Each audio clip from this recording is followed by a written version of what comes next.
Good evening and welcome everybody to the December 13th, 2021 meeting of the Northwest Community Council. I'm Paul Russell, the chair for another few minutes. I'd like to call this meeting to order. And as is standard with these virtual meetings, I'd like to run through the roster and just make sure that we have everybody just with an audio visual check.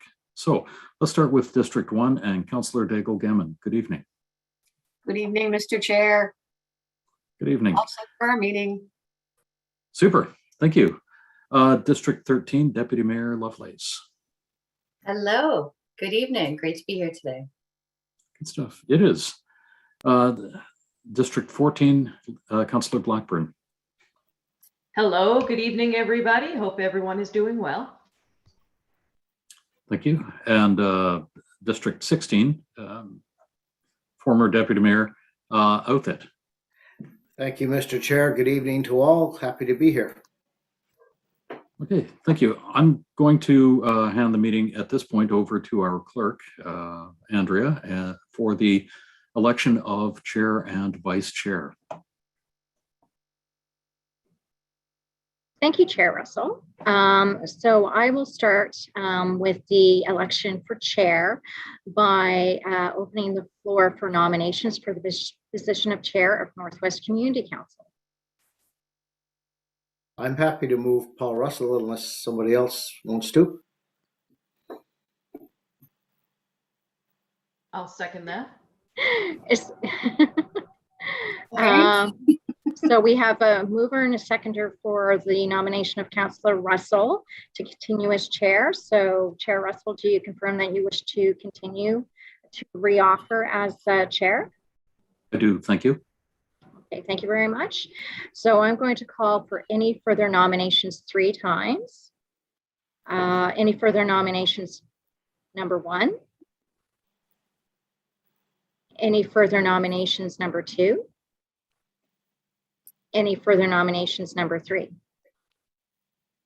No, I will call nominations to cease. So I confirm that Chair Russell, you will continue as chair for another year of Northwest Community Council, and you can resume chairing the meeting. Super. Thank you very much, Andrea. Oh, you're welcome. At this point, I would like to open the floor for nominations for vice chair of the Northwest Community Council. Councillor Blackburn. Thank you, Mr. Chair. I would like to nominate Deputy Mayor Pam Lovelace in the position of Vice Chair of Northwest Community Council. Super, thank you. Is there a seconder for that? I'm happy to second. Okay, thank you, Councillor Outfit. Are there any, Councillor Lovelace, Deputy Mayor, do you accept? Yes, thank you. Thank you so much. Okay, thank you. Are there any further nominations for vice chair? Second time, are there any further nominations for vice chair? And third and final time, are there any further nominations for vice chair? Super, thank you. Can I have a motion to cease nominations? Motion to close. Thank you. And I think Councillor Outfit seconded that. All in favor of closing both nominations, please signify. Aye. Aye. All opposed say nay. Great. Thank you. Since everybody voted aye, we don't really need the nay.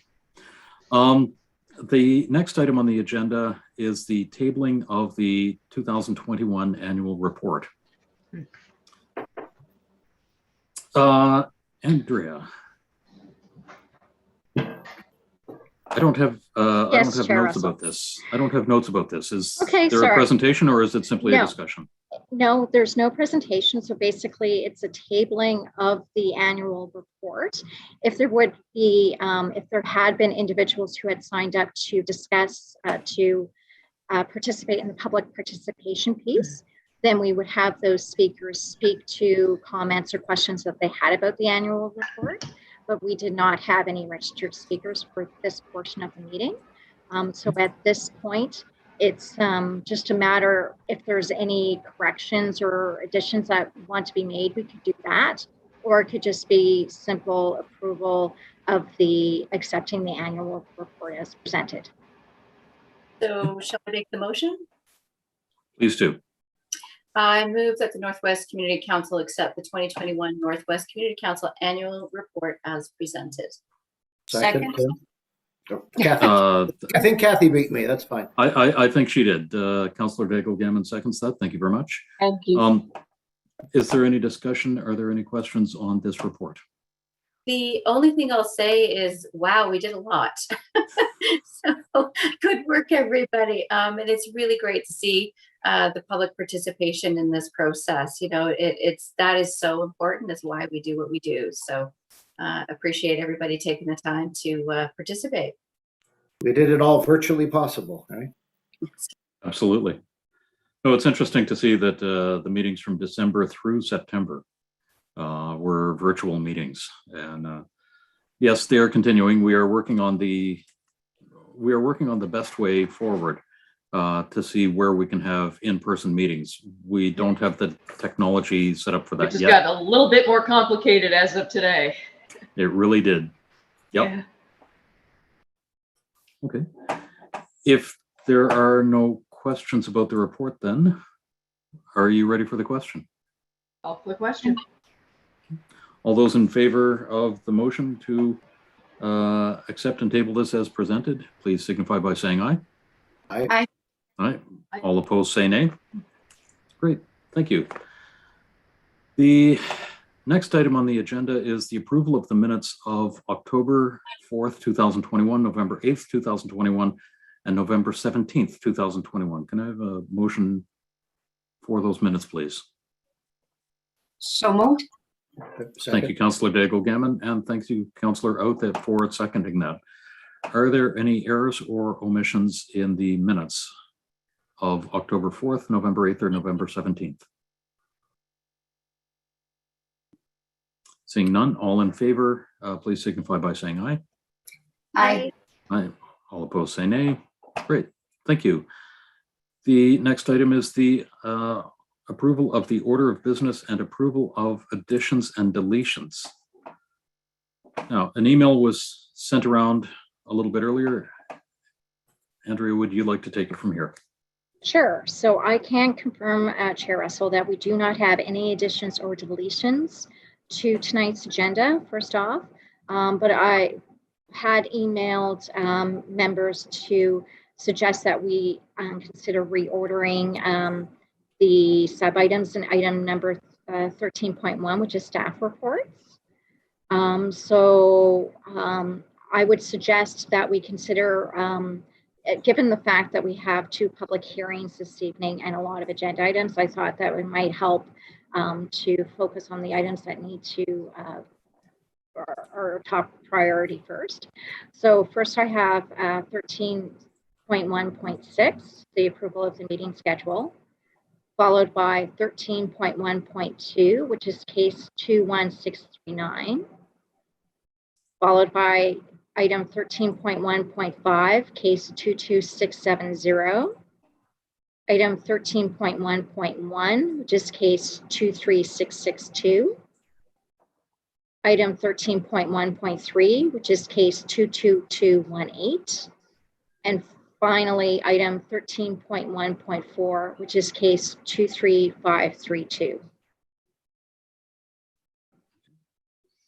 Thank you. Does that make sense to members of the committee? And are there any further adjustments from members of the committee to the amended agenda? Not seeing any. Can I have a motion to approve the agenda as amended, please? I so move. Thank you, Second. Councillor Blackburn. Thank you, Deputy Mayor. All those in favor, please signify by saying aye. Aye. Aye. All opposed, say nay. Great. Thank you very much. The next items on the agenda are business arising out of the minutes, and there are none. Call for declaration of conflicts of interest, motions of reconsideration, motions of rescission, consideration of deferred business, and notices of tabled matters, all of which there are none. The next item on the agenda is item 10.1.1, case 20110, rezoning and development agreement for open space design development along Wingate Drive in Beaverbank. And we have a public hearing. Is there a presentation? Thea? Thank you, Mr. Chair. There definitely is a presentation for you this evening. Wonderful, thank you. And we can see that on our screens. Wonderful. Okay, so my name is Thea Langell. I am the principal planner for the Rural Policy and Applications team. I'm here this evening to present the public hearing for case 20110 on behalf of one of my staff members who did prepare and negotiate this particular file, but is not able to be with us this evening. This is for a development agreement along Wingate Drive in Beaverbank. Next slide, please. So this is an application that's been submitted by WSP on behalf of Marquee Investments. It's for a residential subdivision application along Wingate Drive between the subdivisions of Monarch Rivendell and Capilano Estates, both of which are subdivisions located within the Beaverbank community. The proposal is for a classic open space design development comprising of single unit dwellings and seniors housing in the form of multiple unit dwellings and townhouses as per our 2006 regional plan policies. And this particular parcel of land is approximately 380 acres in size. Next slide, please. This is just to give you a little bit of a context of where the property fronts some of the existing public streets. This is an image of the subject site as it can be seen from the corner of Wingate Drive and Terry Road. Next slide, please. It's another photo here, kind of showing the frontage of the subject property. And this is along Wingate Drive and specifically in the civic address areas of 739 and 740 Wingate Drive. Next slide, please. Again, this is another photo showing how the property fronts some of the existing road networks within the two existing subdivisions that I've identified. This photo here is showing the site as seen from Elise Victoria Drive. Next slide, please. And this is a slide showing imagery of the subject property from Rivendell Drive within the Monarch Rivendell subdivision. Next slide, please. So I'd like to just take a moment and kind of provide an overview of the planning policy. So this is kind of the different planning documents that regulate land development. So specifically, we do have our regional plan and subdivision bylaw. That is the document that guides where population growth and investment should occur for services like transit and piped water and sewer. Our community plan, which is referred to as the municipal planning strategy. In this instance, it's the Beaverbank Hammonds Plains municipal planning strategy. That outlines where and how different types of developments might occur. Particular uses that may not be permitted in some areas and it also identifies where other uses may be allowed by going to council for approval and getting feedback from the community. And that's part of what you're seeing here this evening. Also, we have our land use bylaw, and that specifically kind of lays out what can be approved without going to council and seeking public feedback. So in this instance, what we have is a proposed development agreement that is specifically guided by our regional plan policy. And in that particular case, the regional plan is identifying where and how residential subdivision should be considered. The community plan is identifying the types of housing options that be considered, and the land use bylaw is guiding the development standards for these land uses. Next slide, please. So in this slide, we're providing a little bit of an overview of the planning context specifically for this property, the 380-acre site that we're talking about this evening. This particular property does have municipal water, meaning it's within the municipal water service boundary. The zoning on the property right now is a mixed industrial zone as well as a mixed resource zone. The designation, so that meaning kind of what is the general intent for the land through the community plan, is a mixed use A and a rural resource, and that's reflective of the existing zoning. However, we do have rural commuter designation under our regional plan, and what that's telling us is that this is an area that could be considered for residential development subject to those regional plan policies. The existing use is undeveloped. It's a previous forestry lot. It was owned by Barrett Lumber, so it was used for forestry in the past.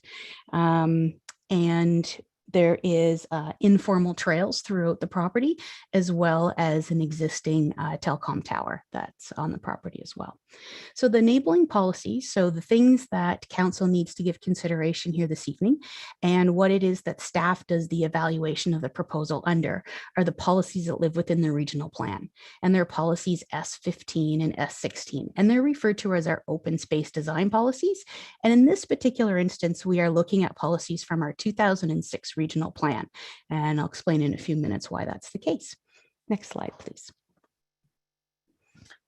So there is policy within our existing regional plan that we refer to as our 2014 approved version. And that basically says that if there was a completed application prior to May 31st of 2014, it can be considered under the 2006 policies. That's an important point to make as we kind of go through some of the background of this property. You'll see that this particular application has been around and under review by staff for many years. So it is subject to the 2006 regional plan policies, not our 2014 regional plan policies. But more specifically, what we're looking at is what's considered to allow a classic open space design development. And that is something that could comprise of a mix of residential land uses, associated facilities, home-based businesses, and that's all considered at a maximum of 1 unit per gross acreage. And it's all considered by development agreement. Next slide, please. So I do recognize that for Northwest Community Council, I don't think we've brought a lot of these types of developments forward for your consideration. So I wanted to take a moment to kind of explain what is conservation design and what does that really mean? So in this particular instance, what has happened through our regional plan policy is there has been an indication that kind of these larger scale residential subdivisions are not something that can occur any longer through our as of right process. That's been that has been a policy that's been set by regional council since 2006. What it says, though, is that if we are going to be considering larger scale residential subdivisions, that there's two different forms that we can look at. And the form that we're looking at this evening is called the classic. So what it does is conservation design development is really a creative form of subdivision that's designed to conserve open space lands and preserve environmental features. The basic principle of the design is to locate the homes on the portion of the site best suited for development while retaining the remainder of the site for open space. And in this particular instance, what's referred to as our classic conservation design subdivision, any proposals under this form, they're required to preserve 60% of the overall site. And that's preserving our primary conservation features, such as watercourses, wetlands, riparian buffers. And only 40% of this site is left for the development of housing and roads and items to support that. Next slide, please. So I thought it was important to also provide kind of a high level history of this particular file, because I have indicated that it is a file that's been reviewed by planning staff over the last 6 to 7 years. And there's kind of a range of reasons why it's taken the time that it has. But basically, back in 2014, yes, we did receive an application for the conservation design subdivision. Back then, it was under the 2006 policies as it is still today, but it was divided into 2 stages. You could kind of come in with a stage 1 where you would identify your primary conservation features. Staff would look at it to make sure you're online with regards to policy, but it didn't necessarily involve any type of public participation component until it moved to stage 2, but it was still considered to be an application. So you'll see a stage 1 application was done in 2014, staff reviewed and provided some comment. And then in 2014, the Regional Council also adopted changes to the regional plan. And those open space policies were kind of readjusted and are now referred to as conservation design policies. But the essence and kind of the main framework behind them still exist. So that application that we had in early January is able to move forward under the old policies, not the new ones of 2014. But more importantly, in 2015, We did have a public information about this particular proposed development, and that was in November. Also in March of that year, a separate application came forward to Regional Council for the extension of water services to this area. So basically it included these lands within the water service boundary, and I have a slide for you in the future to show that. Then in 2016, we did go to the Northwest Planning Advisory Committee for their review. The water service extension was approved by council in 2016. Next slide, please. In 2017, we did another public information meeting. The application was reviewed and commented again by the Northwest Planning Advisory Committee. Then for a period of about 2 years or more, the applicant was working on addressing different comments that had been raised by HRM as well as Halifax Water staff. Then in 2020, we had our revisions that were received. A mailet was sent out to residents to provide an update on those revisions. We went back to the Northwest Planning Advisory Committee for their recommendation. There was kind of a sidebarred project that was being looked at by the applicant where they were looking for clarification of Halifax water regulations with regards to laterals when dealing with condominiums. That was something that occurred in 2021. And once they had received confirmation of that interpretation that yes, each single unit dwelling could receive a lateral within a condominium structure, staff received a final concept from the applicant, and a staff report and a development agreement was prepared. And that brings us to this evening. So next slide, please. So this just kind of provides a quick high-level overview of the process, which many of those steps we just talked about. But more importantly, again, we had 2 public information meetings as well as a mail-out. There was also 3 reviews by the Northwest Planning Advisory Committee. And this particular application has 2 components to it. There's a rezoning component that'll provide some clarity on in a few minutes. And also there's a development agreement. So council's consideration and approvals are required 2 steps. The public hearing this evening is to talk about the whole project in its whole, but it would require 2 different decisions of council going forward in the future. This evening would be first the rezoning. Next slide, please. So just very quickly to kind of go over, the change of proposals over the years. The original proposal which was in 2015, kind of showed a combination of what we refer to as hybrid, kind of that standard larger lot applications. And then also we have the remainder of the lands that were done through what was called a classic. So this was the kind of the revised proposal the applicant put forward for us to take a look at. And then over time, there's been some changes. So next slide, please. Just after that time, so in 2016, we did look at extending the water service boundary in the area. You can see to the slide on the left that these lands were not included within the water service.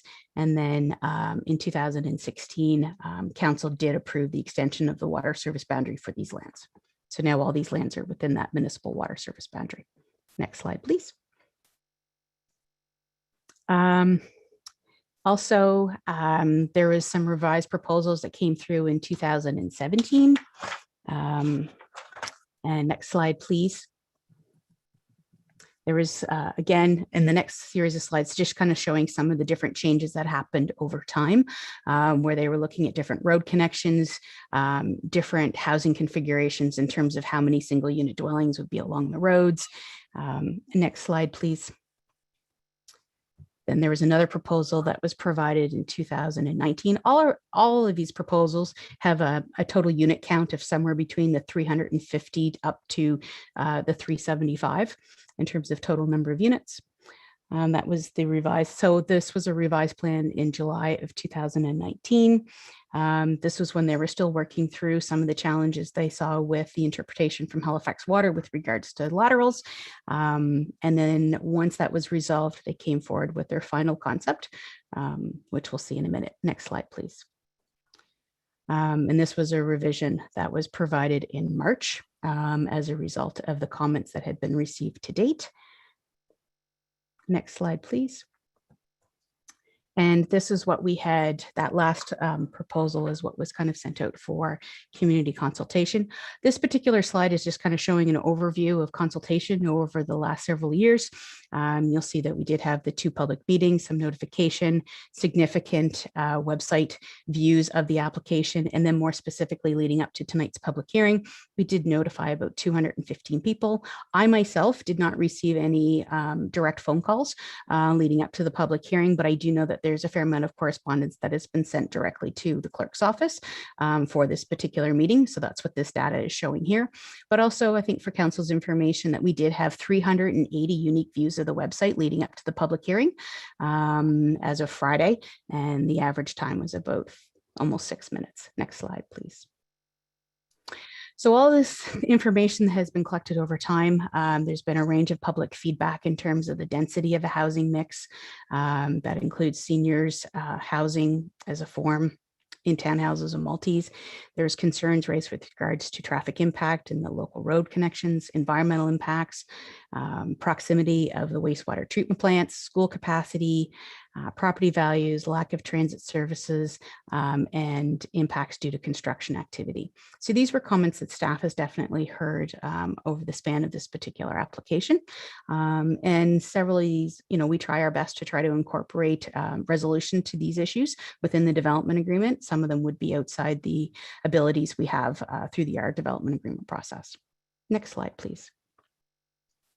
So as I did mention, it did go to Northwest PAC 3 different times, but what I've captured here is the last visit, which is, it was in July of 2020, where Northwest PAC did take a look at this particular, the final version or the final submission and provide their recommendations. They did ask that staff look at the Wingate Drive and the Beaverbank intersection. They also made some comments with regards to traffic calming, road connections, transit, parkland, and school capacity. But in the end, PAC did provide a positive recommendation with these items being considered. Next slide, please. So this is the final proposal. So all of those things that I've shown leading up, this was the final submission that the applicant has come forward with. What you're seeing here is a minimum of 201 single unit dwelling lots that has been negotiated through the development agreement with a maximum of 173 units in the form of either townhouses or multis that are specifically designed for seniors. So those are the proposal that we are talking about this evening. Next slide, please. So some of the key aspects of the development. So this is all linked to the slide that you just saw. This is a residential subdivision of 374 units, comprising of a minimum of 201 single unit dwellings and a maximum of 173 senior citizens housing, which would be in the form of townhouses and a multi. In order to be reasonably consistent with the intent of policy, 60% of the site must be retained in common open space, and that's the preservation of the environmental features such as watercourses, wetlands, riparian buffers, significant mature tree stands. All of that is incorporated within that 60%, meaning that 40% of the site can be set aside for development. The development agreement also includes the 5% parkland requirements, and that's looking at an expansion of the Monarch Rivendell Park, new neighborhood park at Valley Court, and trails from Monarch Rivendell Park to Duck Lake Brook Greenway Park. In terms of public street connections, this particular development is showing a connection at Wingate Drive, as well as connections through Rivendell Drive, Elise Victoria Drive, Galloway Drive, and Bryan Crest Drive. All of those existing streets had road reserves, which were meaning that they were designed and road reserves were set aside for future development, similar to what we were looking at this evening. Next slide, please. This kind of just shows some of that road connections, recognizing that this is a question that's come from the public. And what this does is showing connections from the Rivendell subdivision to the Capilano subdivision to those existing subdivisions. And the connections are occurring in areas where road reserves were set aside for this purpose, with the main access being off Wingate Drive. And next slide, please. Some more aspects of the proposed development and items that have been carried forward in the negotiated development agreement is the overall design, specifically the road network, provides looping for Halifax Water's municipal water system through the proposed and the existing subdivision. The on-site septic would be managed through a private shared wastewater treatment plants that are managed through the province, and that is regulated through Nova Scotia Environment and Climate Change. That's at a provincial level. And with respect to schools, it's in a catchment area for the Monarch Elementary, Harold T. Barrett Junior High, and the Lockview High. And the Halifax Regional Center for Education has advised that there's a capacity in these school systems for this proposed development. Next slide, please. With respect to the rezoning, as I indicated, recognize the slide looks like it's on an angle, but I was trying to provide the same orientation for you that we have with all the other slides that you had seen. So one of the things that we have to look at is staff will rely on the underlying zoning to determine what type of mixed residential uses can be considered and supported under the community plan. So what that really means is the underlying zone would permit a single unit dwelling, but the underlying zones don't permit the seniors housing. But there is policy within this municipal planning strategy to allow a rezoning to a mixed use 1 zone that would allow senior citizens housing in the area shown as yellow. Staff that looked at this and felt that this was definitely a reasonable approach to take. It aligns with the intent of the plan. And also, as you see here, the underlying zoning of these properties is industrial zoning. There's a mixed industrial zone, and this would ensure this rezoning would help support the idea of having seniors housing brought forward under the development agreement. So this rezoning must be considered and approved by Community Council prior to the approval of the proposed development agreement. Next slide, please. So what I've just done here on this slide is provided council with a little bit of policy with respects to how we can consider the rezoning. So policy 8 establishes that mixed use zone within this particular plan area. And that zone does permit senior citizens housing, and it's defined as housing that is designed for the occupancy of seniors. And the rezoning of a portion of the site to the mixed use 1 zone will allow this consideration of this housing form within this proposed conservation design open space development. Next slide, please. Also in the development agreement that you have before you this evening, there's a list of non-substantive amendment items. And that is basically non-substantive amendment is a change to the agreement that can be made without a formal public hearing process.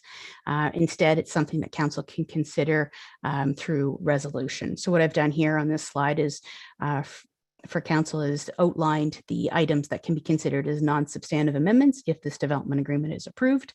And that would be phasing of the overall project, setbacks and separation requirements, architectural requirements, accessory building requirements, location of the parks, sign requirements, extension of the date of commencement, and the length of completion for the project. Also, you'll see here that we've identified that these are the only things that could be considered under this particular project because the project is under the 2006 policies. If this development agreement was approved, it's only non-substantive amendments that could be considered in the future. Next slide, please. So it is staff's recommendation that Northwest Community Council adopt the amendment to Schedule 1 of the land use bylaw, which is to rezone the MU1 zone, or sorry, to rezone a portion of the land's MU1 as set out in attachment A of the staff report. Then following, contingent upon the approval of the rezoning becoming, if approved and becoming into effect, staff is also recommending that Community Council approve the proposed development agreement, but that would be something that would be considered at a later date for council. And again, what staff wishes to identify is that we are recommending in favor of the proposed rezoning and the development agreement. The underlying zone is a mixed-use industrial zone. staff has some concerns with that zone remaining on the property, we would suggest that a residential subdivision that meets the policy criteria of the regional plan, as this one does, would be the appropriate approach for land uses in this area. And next slide. Thank you. That concludes my presentation, and I am available for questions if council has any. Thank you. Great. Thank you very much, Thea. At this point, Community Council should have received the presentation in your email. It's big. It came in to my email at 6:32 p.m. So feel free to have a look at that as a refresher. I would also ask for any questions of clarification from Thea.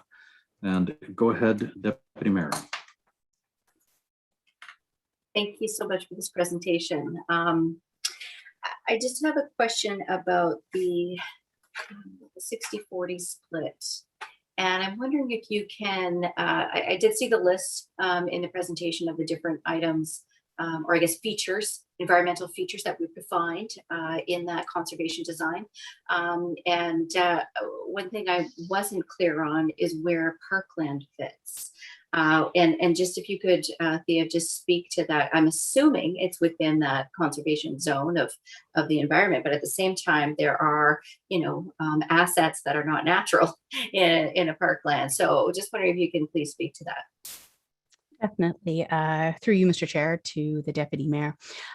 Yes, so within that 60%, what you would see is definitely the primary conservation features, which is your watercourses, your wetlands, riparian buffers, mature tree stands, and recognizing that's not going to fill that full 60%. So yes, you are also going to see parkland that in some cases may be developed parkland, trail development, and the other feature that is permitted within the 60%, and it's prescribed specifically in policy, is the wastewater treatment facilities or septic field would also be something that would be permitted within that 60%. The elements that you would see within the 40% are your roads, your houses, and typically kind of the lawn area around each of the dwellings, parking lots associated with the multis, and the townhouse parking. So that's basically what you can see between the split between that 60 and 40%. So that would also include any stormwater features. So if there's a catchment or a catch basin or something like that. With the stormwater features, you'll probably see them cover both areas. You'll see some elements occur within the 60%, and you may see other elements occur within the 40%. But overall, it is something that would be permitted, but it doesn't take up a large percentage of that 60%. Okay, so can we expect then that we would see some of these naturalized spaces being used for stormwater? For example, the wetlands, for example, that would be more of a naturalized feature. I'm just trying to understand how stormwater is treated differently in these conservation designs. Sure, and the specific engineering of what the developer might be looking at with regards to their stormwater might be a question that they can maybe answer a little bit better than I can at this particular point from that technical perspective. But absolutely, in terms of, yes, there is the possibility that portions that the wetlands become a factor within that stormwater calculations. So it really kind of depends on their overall design scheme that they're bringing forward, but they are still required to have that overall 60%, which is quite different than what we would see in other kind of standard residential subdivisions from, prior to 2006. It's just not set in policy yet within that regional plan. The regional plan does specify that you are allowed the stormwater features and the sanitary, as well as the trails and the parks Within the and the open space. Yeah. Gotcha. Okay. Yes. Thank you. Sorry. Thanks. Okay. Thank you very much, Councillor Daigle-Gammon. Thank you very much, Mr. Chair. Oh boy, lots of questions of clarification, unfortunately, but or maybe not. I might work backwards, Thea, in my questions. The staff recommendation in between the bullets, you say, contingent upon the rezoning becoming effective, it's further recommended that the Northwest Community Council, and it says this will occur at a future meeting. What part will occur at the future meeting? I'm a little confused. Through you, Mr. Mayor, to the councillor, completely recognize that this is kind of a complicated layer of process. So in order to, I'll try to frame it this way. In order to consider the development agreement, we first have to know whether or not senior citizens housing is a form of housing that's permitted. And in Right. order to know that, the rezoning would have to occur and it would have to become in effect. So what I would envision and kind of in terms of normal processes is the public hearing this evening is to consider the whole package. So you've got your rezoning and your development agreement, which is this whole development package in one, but the decision council may wish to make this evening first would be the rezoning. And then once we go through the appeal process of the rezoning, and if it becomes into effect, and then the rezoning is applied to those lands, it now becomes MU1, staff would bring this back to community council, not for a public hearing, but just to bring it back to council going, okay, the rezoning has now been, let's say, approved. And then council would make the decision on the development agreement. So one's contingent upon the other because we need to have the MU1 zone in that location in order to consider the senior citizens housing, which is a component of this development. So I understand the zoning needs to be changed to happen. But I'll have to say I'm a little confused why this is the only opportunity for the proposed development to have the public hearing. Because if the zoning gets approved and it's for the seniors housing, but then this whole development agreement tonight is the only option for the public hearing. Right, because it's put together in one package. So the seniors housing is a component of the development agreement, Yes. and it can only be a component of the development agreement if the rezoning has been applied to those lands.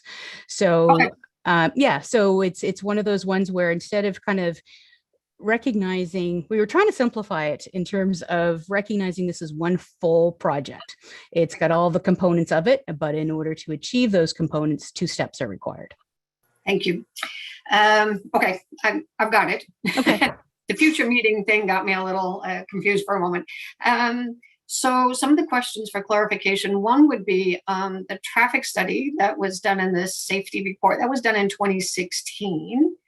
So how does that stay relevant, or is this maybe not for clarification, but for later, Mr. Chair, you might direct me elsewhere for this question? I'm sorry, I was slightly distracted for that last question. That's okay. So for clarification, the concerns or the things that I would be looking at are the traffic study, the year that it was done, the lights at Beaver Bank. In the report, it says that the Planning Advisory Committee had some recommendations.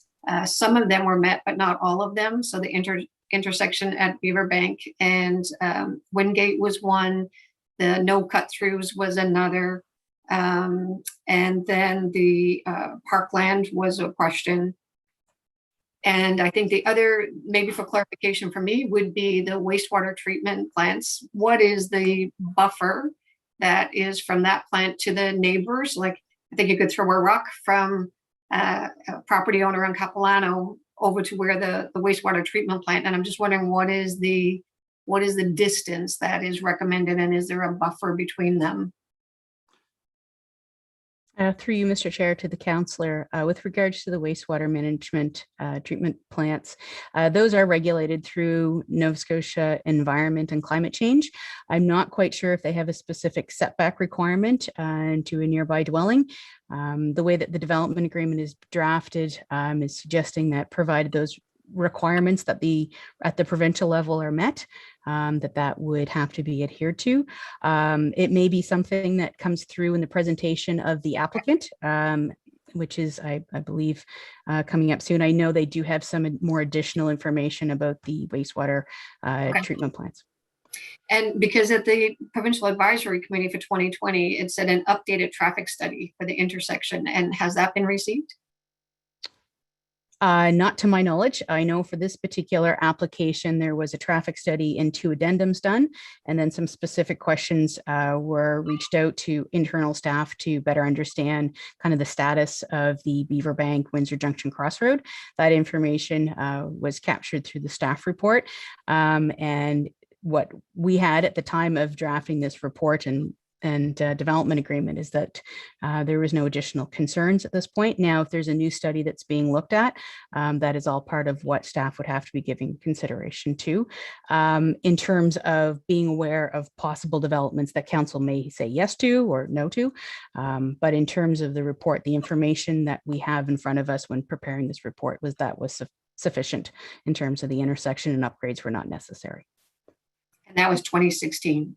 That particular report, yes. I do know further discussions were had with staff and engineering through when drafting this report to ensure that all that information was still accurate and relevant, and confirmation was that it was.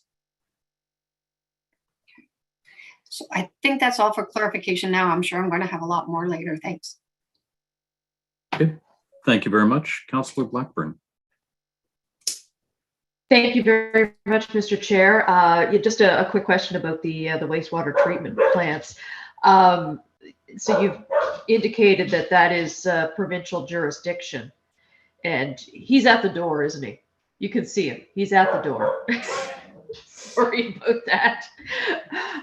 The wastewater treatment plants. So it's not Halifax Water that goes in and tunes them up, pumps them out if they need pumping out, that sort of thing. Do you know what body it is that does that? Through you, Mr. Chair, to council. So they are regulated through Nova Scotia Environment and Climate Change. And where this particular proposed development would be in the structure of most likely a condominium, though it would be the condominium that would be responsible for those private wastewater treatment plants. And again, I do believe the applicant's presentation does have some information about this that might provide some clarity, but they are privately owned. They have regulations that they would have to follow, and it would not be Halifax Water that would be looking at maintaining those. Gotcha. So this would be a different beast from the, I'm just thinking about the wastewater treatment plants that we have peppered around Springfield Lake. And I know that Halifax Water looks after those. So this would be something completely different then. It is a different scenario. That is correct. All right. Perfect. Thank you. You're welcome. Thank you very much. Councillor Blackburn, I'm going to give you a minute to close your door if you'd like. And I'm going to ask the clerk if we have received any correspondence on this application. Yes, Chair Russell, we did receive correspondence, and it has been circulated to the Community Council to consider for this meeting. Okay, thank you. And Deputy Mayor has indicated that she would like to ask another question. So go ahead, Deputy Mayor. Thank you. I just have one quick question. Thea, you had mentioned that the condo corp would be responsible for that treatment center, that treatment plant. What happens should that condo corp dissolve? Is that treatment plant then assumed by Halifax Water? Through you, Mr. Chair, to council or to Deputy Mayor.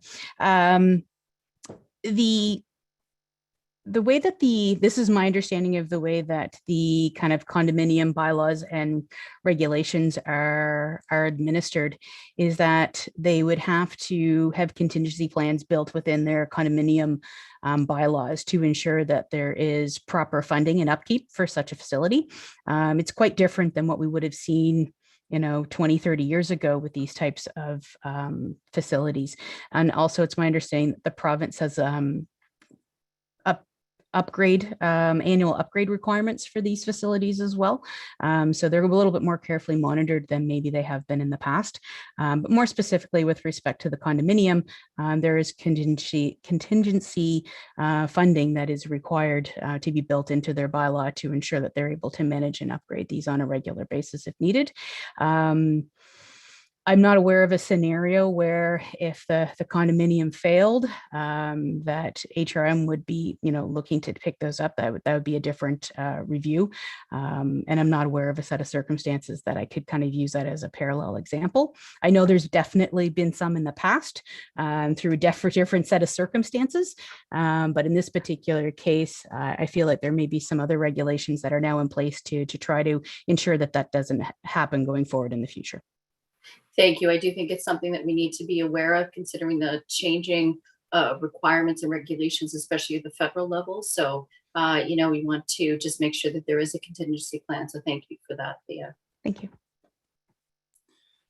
Thank you. At this point, I would like to open the public hearing. I would like to remind members of council that we need to all stay in this meeting through the public hearing, or else we might not be able to vote.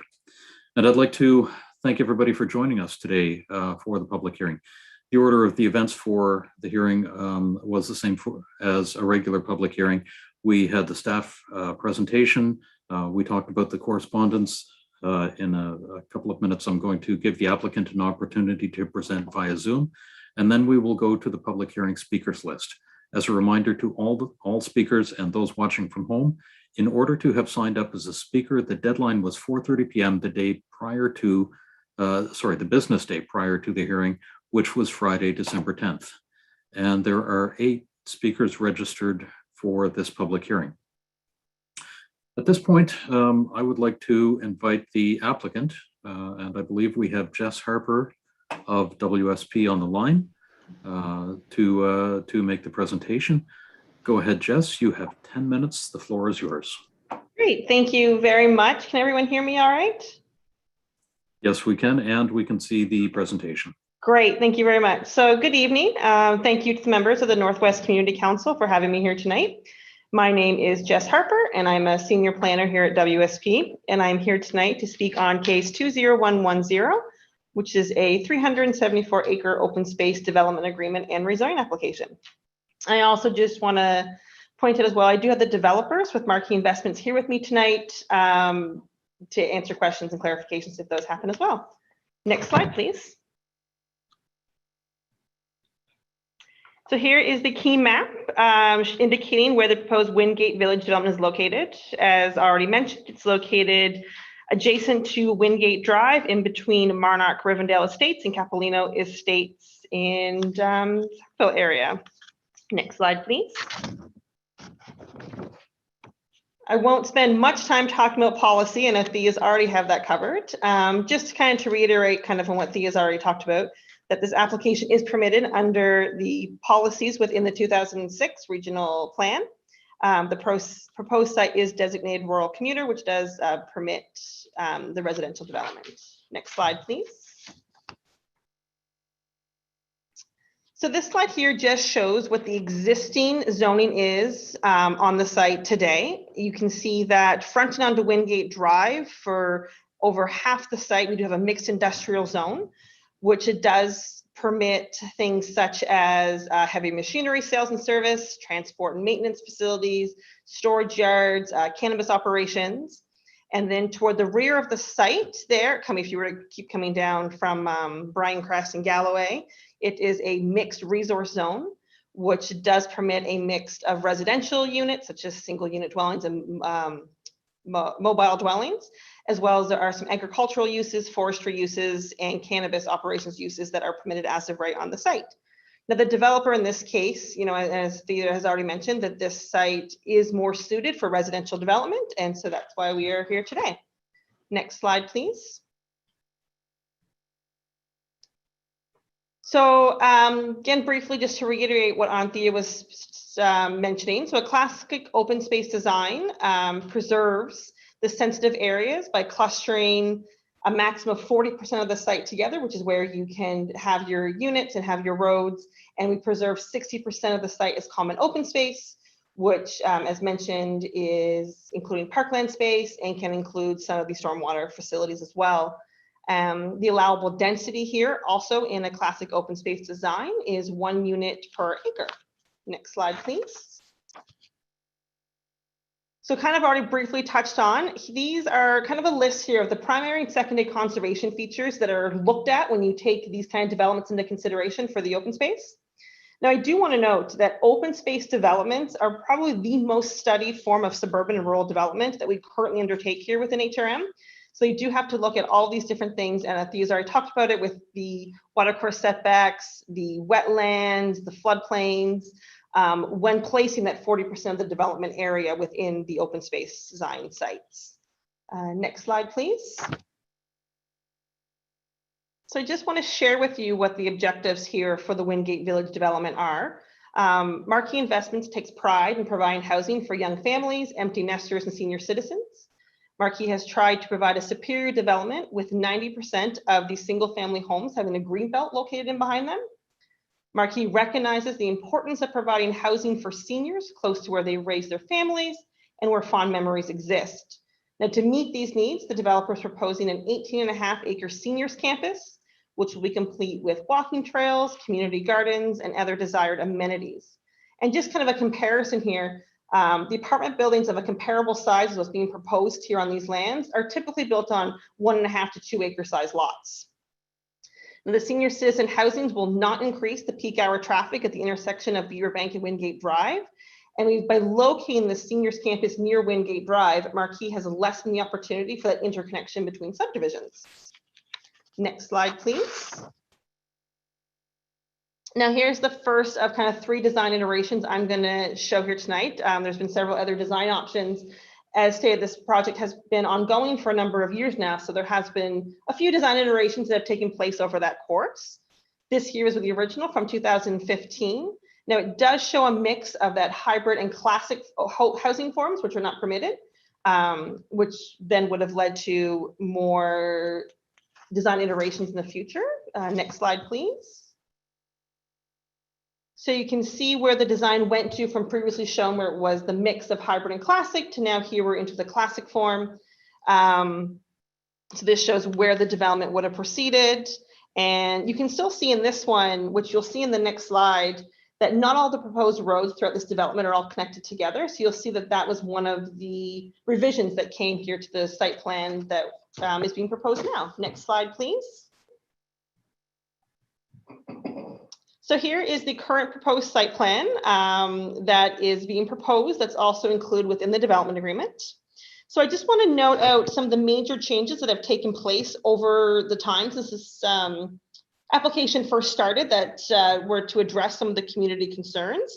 These included the ability to utilize on-septic systems subject to the soil conditions, consolidate the seniors campus near Wingate Drive to reduce traffic interconnection through the adjacent subdivisions. The assumed seniors vehicle traffic will not impact peak traffic on Beaver Bank Road. The seniors campus does represent 45% of the units within the development, which will permit larger single family unit dwelling areas for each of the single family units shown on the map here. And 90%, as mentioned, of those single family dwellings will have a green belt in behind them. Now, as mentioned, there's a maximum total number of 374 units that'll be permitted through the development agreement, with a minimum of 201 of these needing to be single unit dwellings, and a maximum of 173 can be senior citizen housing, with a maximum of 45 of those senior citizen housings can be in the form of townhouse units. Next slide, please. So here is the area that's proposed to be rezoned to the MU1. This is about a 48.5-acre area total, with the seniors campus, as mentioned, being approximately 18.5 acres located there adjacent to Wingate Drive. And as mentioned, this rezoning is necessary to permit the senior citizen housing in this area. Next slide, please. So here we have some examples of the housing styles that's envisioned kind of for this site. So 3 photos here showing multi-unit dwelling examples. These will feature age-friendly landscape features and some outdoor amenity space, earth-toned and a mix of exterior materials to help break up the massing. They're proposing some small casement windows that are easily accessible from the interior of the units, as well as the proposing that first floor to be raised to improve the safety and security of the residents within these units. And then there on the bottom, you'll see that we do have an example photo of these townhomes that are proposed, which will be a one-level living and include accessible design features and an at-grade garage. Next slide, please. So just to build off the last slide here, some of the building features that's envisioned here for this development. The buildings are positioned in a way that minimize their visual impact on the surrounding areas by integrating them into the topography and the landscape as much as possible. Light colors and earth tones will be used for exterior finishes. The multi-unit buildings have proposed accessible design features, which include wide hallways, covered entrances, pedestrian-friendly walkways and parking areas, accessible landscaping features and amenity areas integrated throughout each site, as well as underground parking and exterior guest parking. And as mentioned previously, the townhomes are proposed to be one-level living and include accessible design features with an at-grade garage. Next slide, please. So here's a close-up of the proposed parkland spaces for the development. As mentioned, a minimum 5% parkland dedication is required for this application. So the first one at the top of the screen is the proposed expansion of the Marnark Rivendell Park. At the bottom, we do have the proposed Valerie Court. We'll have a small park area, and then we have a trail connecting all together. Next slide, please. I see I'm being told 1 minute. I'm trying to get through these here as quickly as possible. Just talk a bit about servicing. So within the DA, we do have some flexibility to allow for the shared wastewater treatment systems, which, for example, would be used for the multi-unit buildings or individual septic fields. You can see here on the slide, there are 2 pictures that do show those shared wastewater treatment facilities, for example, one in their typical state and then one in an open state, which would be used for maintenance, for example. And then Dee has already talked about how the extension of the water service boundary and the development will be serviced with central water. Next slide, please. I promise I'm almost done. This is a quick overview just of the phasing. So you can see phase 1 is located toward the end with the Galloway Drive extension, and phase 2 is near Wingate Drive with the seniors campus, and phase 3 and 4 of single family housing units in the middle. Next slide, please. So just a brief overview. There are 2 public information meetings that have taken place in 2015 and 2017, a mail out sent to residents most recently in May of 22, and then a couple little examples here of comments that we've heard that Thea has already addressed. And again, we're here to discuss more if needed. Next slide, please, which is my last slide. So just to kind of also give the public this too, the developer has had a bit of correspondence back and forth to address some potential traffic calming suggestions throughout this area to kind of help also address some comments that have come in from the public. So here's a brief overview. We're proposing 2 4-way stops, one at the intersection of Eloise Victoria Drive and Capilano Drive, Bryan Crest Road. Another 4-way stop at the proposed road A and C. You can see all the red dots here on the plan above are the proposed stop sign locations. 2 one-way stop signs are proposed, one at the intersection of proposed road E and proposed E, as well as the intersection of proposed road A and Bryan Crest Drive. They're also proposing that to address the concern of traffic shortcutting from Beaverbank Road along Galloway Drive to Capilano Drive during peak traffic periods, that a no left turn sign could be considered on Beaverbank Road, with exceptions, of course, for school buses and emergency vehicles. I'm going to speed bumps. I'm going to interrupt here because this is the last slide, and we can just leave this up on the screen if people would like. Yep. But to make sure that we just keep within something of a time frame. Perfect. I can wrap up now, and I can say thank you very much. I know these are the traffic calming suggestions or things outside of this process to look at. We've been working with the developer for a number of years on this, and we think this is a great development, very much in support of it, and here to answer any questions that anyone may have tonight. And thank you to Thea for all of your help on this. Okay. Thank you very much for the presentation, Jess. At this point, again, I'm going to reach out to members of council for any questions of clarification, and go ahead, Councillor Outfit. Thank you, Chair, and thank you for the presentation. Just, I'm curious, just on your last slide there, because you've had to go through it quickly. These are things you are suggesting. Have these gone to the HRM Traffic Authority? Because I can tell you, as a about 2 days ago, they keep swearing, 3 days ago, they keep swearing up and down that we don't use stop signs for traffic calming and humps won't be put in until they prove there's a speeding issue. So I'm hoping that what I'm hearing from you indirectly is that they are now proactively in designing of new communities as we've changed, as we've written the red book a little bit, that they're actually suggesting these proactively. Is that what I'm hearing? Or they're just suggesting to this as a developer, this is something you might look at? Right now, the developer has suggested these to the councillors of ways. These are potential traffic calming suggestions that could go through. Of course, they would have to go through HRM, traffic and engineering to be reviewed, but that would be a process that would be following this, that the developer could then look into to proceed with as like a next step following approval. Okay. But All yes, right. that's what they would like to take forward. They like to. Okay. Well, I wish you a lot of luck with that one, but it's probably the right thing to do, but I wish you a lot of luck. And you can see my colleagues are all grinning. So, all right. Thank you very much for that clarification. Thank you, Chair. Thank you very much, Councillor Outfit. Deputy Mayor. Thank you, Mr. Chair. Thank you so much for this presentation. Sorry that there's so little time. That's all right. But I just have two questions. One is on page 7, where you talk about, you mentioned other desired amenities. I'm just looking for clarification on what that is. Are we talking like a potential coffee shop, or are we thinking about a fitness studio? I'm wondering if there's, other sort of commercial entities that are being considered. And my second question is around the term, specific to the term accessible design features. That doesn't necessarily mean that the unit is accessible. So I'm wondering whether or not there is a focus here to have units that are fully accessible, or whether or not it's since we are talking about seniors, I just want to make sure that we're all on the same page from an accessibility perspective. Are they accessible units, or are they just have some accessible design features? And what would those features be? I have one of the developers here with me right now if they can speak to those kind of intent desires from their standpoint. Good evening, Andrew Rogers from Marquee Investments. Your second question first, I guess. The design requirements, we have to have a certain percentage which are barrier free. I don't have that number off the top of my head, but some units are to be designed barrier free.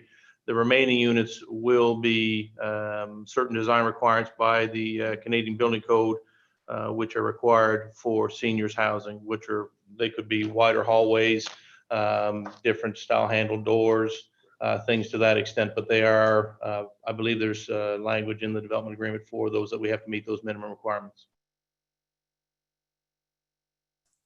And my first question was around the definition of other desired amenities. Yes, I didn't know if you had any follow-up on your second question. Anyway, your first question, yes, we would like to see some amenities possibly similar to what you had mentioned down off of Wingate. We haven't explored that to great extent, but as the community gets built out, we would like to see services there that would benefit the community. Thank you so much. Thank you. Okay, thank you very much. Councillor Daigle-Gammon.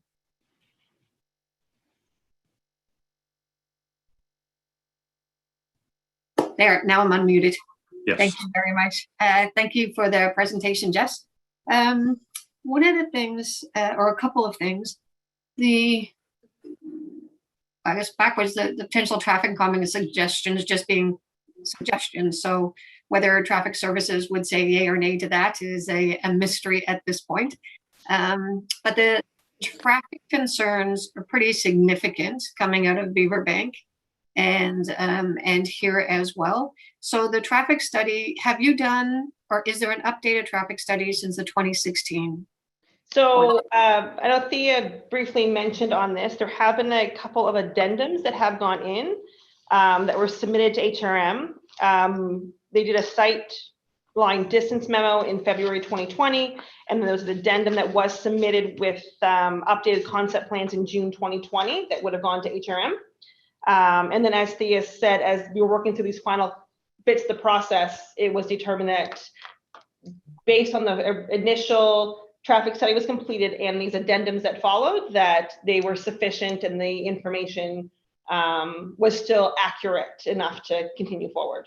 So that there have been, yes, addendums, most recently of June of 2020, that was submitted to HRM.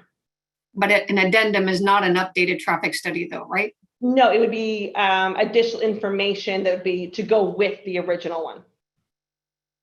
Okay.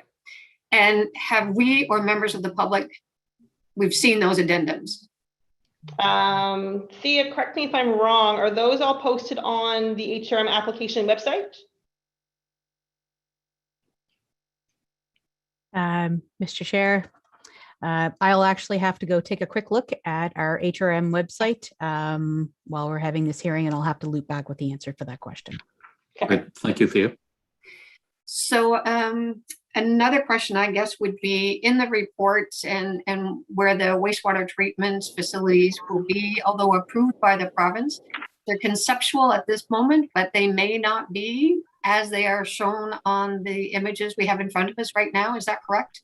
So the locations that are shown on the plans, you are correct, are conceptual in location. Detailed design has not occurred yet. That is also one of the reasons why we have allowed for flexibility in the DA to allow for either to have those shared facilities that we showed the pictures of, which would be more suitable for the multi-unit buildings, or to also allow for individual septic fields for each individual dwelling. So that flexibility is there. So when we get to the detailed design phase, to allow for what works best based on like soil conditions.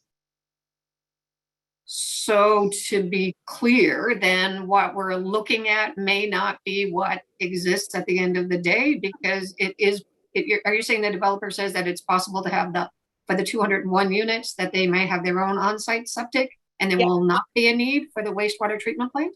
Correct. That flexibility exists in the DA to allow for individual on-site septic or the shared wastewater systems. And so at this point, we don't know which option, and where this is the public hearing, we don't know which option is going to be decided upon because that resides with the province. Is that? No, so the intent is to have the shared systems where you see like the multi-unit where the seniors campus is. And the intent would have the individual on-site septic for the single family units.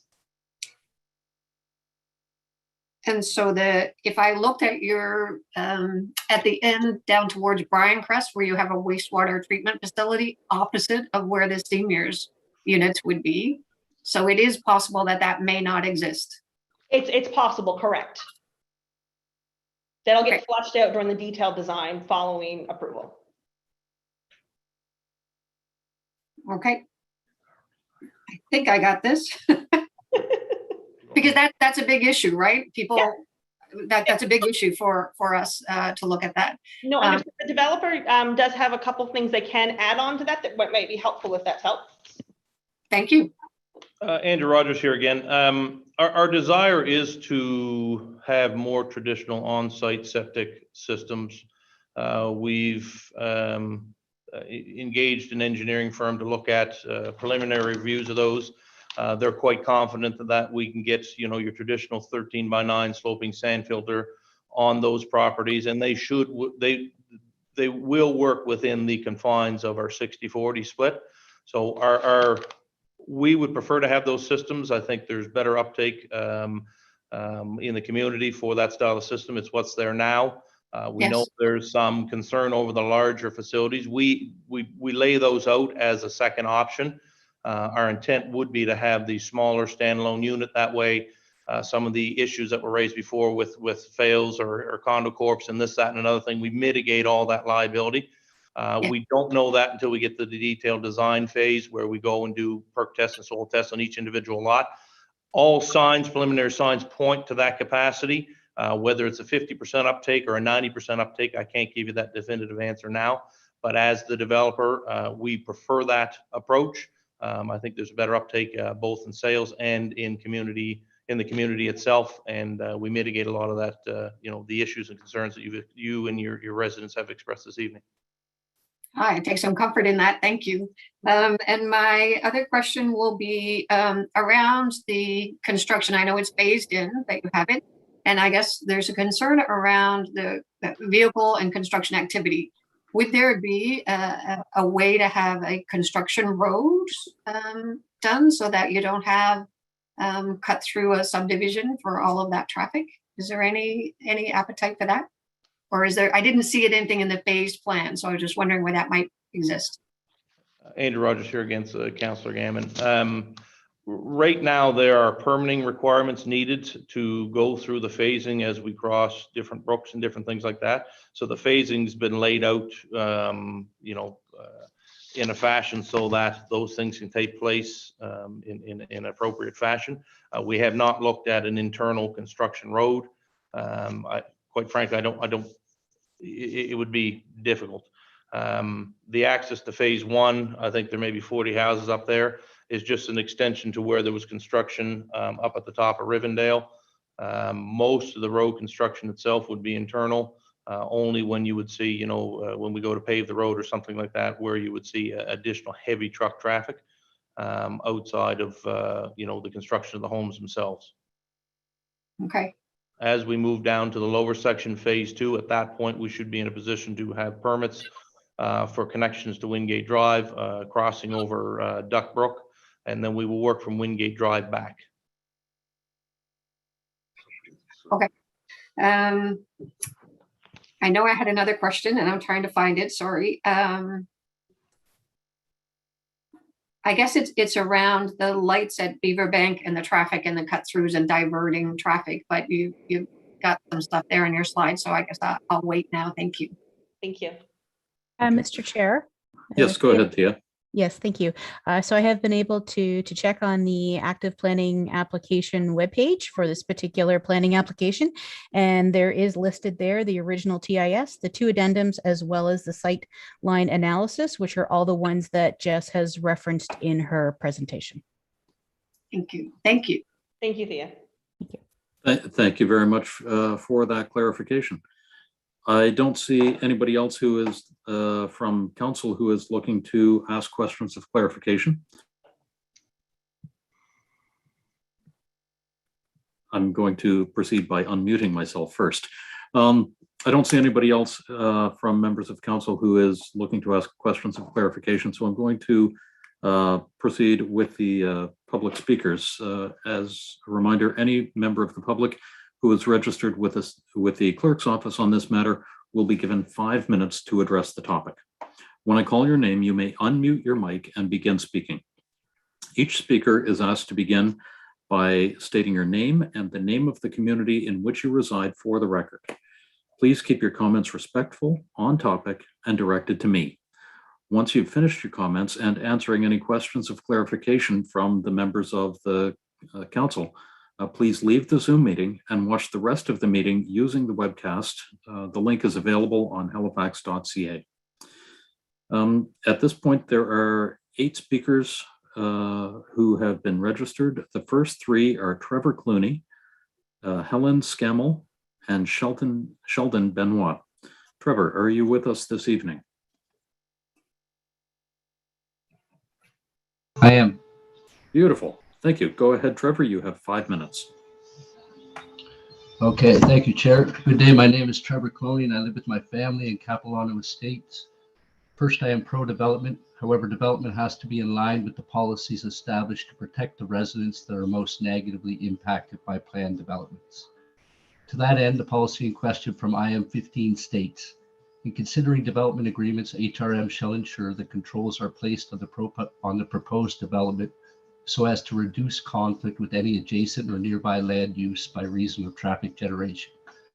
This development is entirely within District 14 this development is entirely within District 14 with its boundary lines being District 1, specifically the Capilano Estates subdivision. District 14 has a traffic problem and has had one for many years. The problem is Beaverbank Road, and the worst part of this is the intersection of Beaverbank Road and Wingate Road. All locals know this and avoid this intersection if at all possible. Currently, if a vehicle wants to get from Beaverbank Road to Fall River or vice versa, they must utilize Wingate Drive. With this new development, vehicles traveling both ways will now be able to utilize Capilano Estates and the new cut-throughs within to get to their destination while avoiding Wingate Drive. So it is clear that this new development will increase traffic for Capilano Estates. However, all development increases traffic, so why is this any different? The two proposed cut-throughs are not equal with respect to traffic. The one at Bryancrest comes to a T, thus ensuring traffic stops before entering the subdivision from Wingate Village, and another stop within the subdivision itself. The connection at East Victoria Drive, or EVD, as I will call it from here on, is straight through with no T nor stop sign, thus vehicles will be entering the subdivision at full speed. For vehicles traveling from Fall River, they will come to a decision point between utilizing EVD or Bryancrest as their cut-through, one of which provides a straight shot with no stop signs, whereas the other requires two 90-degree turns to navigate through. Essentially, all traffic will utilize only one connection, which is EVD. In fact, just choosing the EVD as one of the two connections will increase traffic and cut-throughs, which was and is known by the developers, and hence the reason they did not include it in their original proposal. As stated in the 2015 public hearing, question Mr. Mailman, resident of District 14, is there no road connection in the middle of the development? Answer, Mr. Rad, on behalf of the developer, to avoid shortcutting, it was not suggested. 6 years later, this honest answer is still true and even more relevant. Now the developers have, and I presume will say that if they change the proposal back to having the cut-throughs both being Ts requiring stop signs, that this would only help the 7 homeowners that live at the end of BVD. The residents do not agree. That is why we tabled a petition with 99 signatures against the EVD connection, as it was clear it would both increase the amount and speed of traffic and funnel that traffic through the EVD connection. This has a negative impact on all residents of EVD, Peter Thomas, and Taylor Drive, which has already had a car pedestrian fatality. Essentially, it negatively affects all of Capilano Estates. Then WPAC also appeared concerned, so they advised consideration should be given to not connecting to EVD. The developer's position is that it is common for advisory committees to make suggestions, and these may be considered, and in this case, they were not. HRM's response to this consideration is they are not supportive of this request. They say the connection is following guidelines for accommodating through traffic, linking existing streets, and utilizing an existing road reserve. We say all potential connections do that. HRM says policy is to limit cul-de-sacs. We say they may be decreasing one cul-de-sac, but they're adding 2 within the development. This reeks of hypocrisy. HRM says the connection allows looping of water mains. We say pipes can be looped without connecting the roads to vehicle traffic. Residents would love a walking trail through to the new development with pipes underneath, as that is what the land is currently used for. In closing, EVD is the only connection relative to all other road reserves that has no stop signs, will increase the amount and speed of traffic, and has the possibility of being connected on the other end. Thus, HRM has not placed controls on the proposed development so as to reduce conflicts with adjacent nearby land use by reason of traffic generation. We argue that by endorsing the EVD connection, HRM has in fact selected the alternative that will cause the most conflict as confirmed by the developer in 2015, and which is seen through any reasonable assessment of the connections available. We ask that the councillors only approve the application with a minor adjustment in that the connection at EVD is removed and replaced, if required, with an alternative that also limits conflict with adjacent landowners due to traffic generation. Thank you. Thank you very much, Trevor. I don't see any anybody asking for questions of clarification. So thank you very much, Trevor. We will take your comments into consideration as we move forward with this. Helen Scamell, I don't see you in the list with us. Chair Russell, staff has reached out to Ms. Gamble and left a message, and we haven't received a response. So she's not in the meeting. Okay, thank you very much. The next 3 speakers are Sheldon Benoit, Sue Robb, and Lisa Fry. Sheldon, are you with us? Yes, indeed, I am, sir. Beautiful. Thank you very much. You have 5 minutes. Go ahead. Thank you. For the record, my name is Sheldon Benoit. I'm a resident of Capilano Estates. I would like to start off by saying I'm not completely against this development. I am actually in favor of a well-thought-out development. Therefore, what I am against is the breakthrough that is going to be forced through our subdivision on East Victoria Drive. It is very clear that this is going to cause major problems. We already have existing issues with narrow, crumbly roads, speeding, and Mr. Chair, is there no sound? Only recently, speed tables have been added to our roads, which tells us that traffic is already an issue. 1 second, please. Sheldon, For a disaster. Sheldon, if I can interrupt. Yeah, we got a question from one of the councillors asking, is there no sound? It sounds like Councillor Daigle-Gammon might not have been able to hear you. I have sound, but there's a lot of static. There is a lot of static. Apologies. Should I start from the beginning? Yes, if you wouldn't mind. Yes. Again, my name is Sheldon Bema, resident of Capilano Estates. I would like to start off by saying I'm not completely against this development. I am actually in favor of a well thought out development. What I am against is the breakthrough that is going to be forced through on our subdivision on Elise Victoria Drive. It is very clear that it is going to cause major problems. We already have existing issues with narrow, crumbling roads, speeding, and traffic shortcutting through. Only recently, speed tables have been added to our roads, which tell us that the traffic is already an issue. By allowing the breakthrough on Elise Victoria Drive, you're going to be voting for a disaster. As if all of these problems are not enough, there is a major safety issue. This breakthrough will negatively affect the residents of Capilano, especially the safety of our children, our walkers, and our outdoor enthusiasts.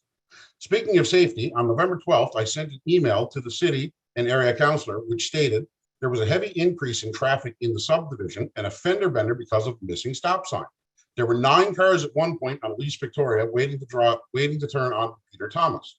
Someone's green bin was hit and pitched into the ditch. So after a quick venture out, I could see that Beaverbank Road was backed up due to construction, and people decided to make Capilano the shortcut route, which I know is the plan once the city planners forced the developers to bust through on Elise Victoria. How long before the green bin is a child? I have no doubt the traffic is a problem in the area. However, by the city encouraging a straight run down Elise Victoria, it will promote traffic and increase the speeding problem. I understand that the city would be sympathetic if someone gets injured. However, you have the opportunity to be proactive and reduce this risk. I do not believe a quiet subdivision is a solution to District 14's traffic problem. Using the 90-degree road reserves that were approved and envisioned 20 years ago, that would be a proactive approach and due diligence on behalf of all involved. The breakthrough on Elise Victoria will relieve Beaverbank's traffic problem at the expense of Windsor Junction residents. We believe the congestion on Beaverbank Road and Wingate Drive should not become our problem. Our subdivision should not be considered a place to relieve traffic problems from the surrounding areas. This development is being added to District 14, and all major routes in and out should be guided to Wingate. It is obvious that this development can happen without connecting to Elise Victoria Drive, because the applicant has just showed us this evening that it didn't have it from the beginning. Simply build a development, funnel the traffic to Wingate, and go back to the 90-degree intersections that will limit traffic in both Capilano and Monarch subdivisions, which was previously proposed. This development started with 265 units back in 2015. Now the newest proposed development has a 41% increase in dwellings. We have no idea where our wastewater treatment plants are going to end up. There's a lot of what ifs here. We went from beautiful green lush lots, sports fields, tree buffers, to the existing properties and much more. Now all of those have been removed. How can so many large changes and important community amenities be taken away and still remain the same application? It's baffling to me as a resident. WPS was originally not in favor of the connection point because they understood consequences. Suddenly, it's a good idea? I don't think so. Our schools are already busting at the seams with sheds in the parking lots to accommodate our future taxpayers. I understand it's all about squeezing as much money as possible for the developer in the city on the tax dollars. But why does it have to come at the expense of the existing residents? We already know the connection is not required to develop. Residents of the area have been expressing concerns over this development since the beginning, through letters, petitions, and so on. But here we are again, trying to get the city and the developer to understand that construction materials build a home, people build a community, and we are not asking for this connection on Elise Victoria Drive. Once again, I'm definitely not against the development. I understand. I'm going to give you 30 more seconds. Oh, okay. We want to believe that our community is not just a piggy bank for the city and that our opinions actually matter. As clearly stated, we are asking for the planned breakthrough connection on Elise Victoria to be eliminated and refer back to the original concept plan where the homes will mesh with ours. We're counting on a vote of no, We urge you to represent us honestly and do what's right in this case. I thank you guys so very much for your time. Thank you very much, Sheldon, for your presentation. Once again, we will take your comments into consideration as we move forward. The next speakers are Sue Robb, Lisa Fry, and Karen Marquis. Sue, it seems like you're on the phone, which is fantastic. If you could press *6 on your phone to unmute, then you would have 5 minutes.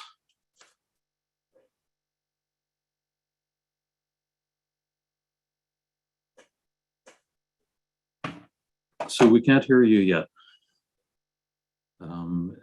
Can you please press *6 on your phone to unmute?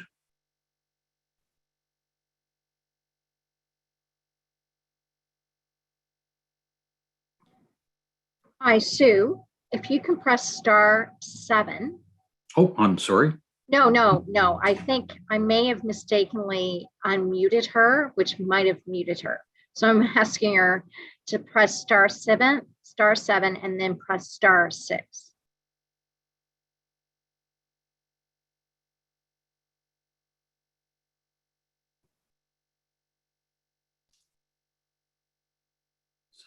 Sue, we still can't hear you. I'm going to ask that you exit from the meeting, that you hang up your phone, and that you call back in. We will have space for you a little bit later on in the meeting. I just want to make sure that we move ahead with the other speakers. So again, if you could hang up and then come back in, that would be fantastic. Okay. Then the next speaker is Lisa Fry. Lisa, are you with us? Yes, I am. Ah, beautiful. Okay. It sounds like you might be watching this on your computer as well. If you could mute one of either the Zoom or however else you're watching it, that would be fantastic. And you have 5 minutes. Go ahead. Okay. Good evening. My name is Lisa Fry, and I'm a resident of Capilano Estates. I'm speaking today to express my concerns about the connections between the proposed Wingate Village development and my community, Capilano Estates. I would first like to stress that I am not opposed to the development as a whole. I am opposed to its connection to my community specifically, and I'm opposed to its connections because it will make Capilano Estates the new shortcut between Beaverbank and Fall River. Capilano Estates is a beautiful, quiet community that should not be used as the solution to Beaverbank's traffic problems. Beaverbank and this development fall within District 14, while Capilano Estates falls within District 1. District 14 has a traffic problem, specifically at the intersection of Beaverbank Road and Wingate Drive. If this development connects to Capilano Estates, it will create a shortcut that allows traffic to avoid the intersection of Beaverbank and Wingate and will drive that traffic straight through my community, Capilano Estates. I fully agree that a solution is required to alleviate the traffic problem at the intersection of Beaverbank and Wingate, but that solution should not come at the detriment of the residents within Capilano Estates.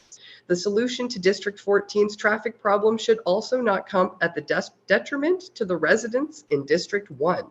Keep your traffic problems in your own district or solve them within your own district. Do not push them off to other districts whilst negatively impacting that district, my district. Having this development connect to Capilano Estates only benefits District 14 and only negatively impacts the residents of Capilano Estates. There is absolutely no benefit for my community. In fact, Capilano Estates is negatively impacted on many levels if this development were to connect to our community. And here are a few examples of how it's negatively impacting us. Severe increase in traffic. As a new shortcut between Beaverbank and Fall River, the traffic in our neighborhood will drastically increase, making our roads less safe for our residents and their children. Not to mention the toll it will take on our roads, which were not designed to handle such high volumes of traffic. Downgraded properties. The new development does not look like our current community, with much smaller lots, houses closer together, shared driveways, townhouses, and apartment buildings. This new community is completely different from the Capilano Estates community and should not be joined with ours. Capilano Estates is a prestigious neighborhood to live in, and the new development does not mesh with our well-established community. I personally fear that the drastic differences between my community and the new development will reduce my property values. It's aesthetically unpleasing. With 7 wastewater treatment plants will be ugly, possibly smelly addition to our community that does not fit with the current aesthetics of Capilano Estates. Why does this new development not have septic systems? Or why does it now have 7 wastewater treatment plants instead of the 2 that were approved from the original design concept? The original design concept boasted amenities that would have benefited my community, such as a sports field, community park, and commercial space. But those amenities were removed as soon as the development was given its first stage approval to go ahead. It seems like a bait and switch on the developer's part. Other changes that took place as soon as the initial approval was received was the addition of 109 more units, a 42% increase in the total number of units, which works out to a 48% increase in overall population.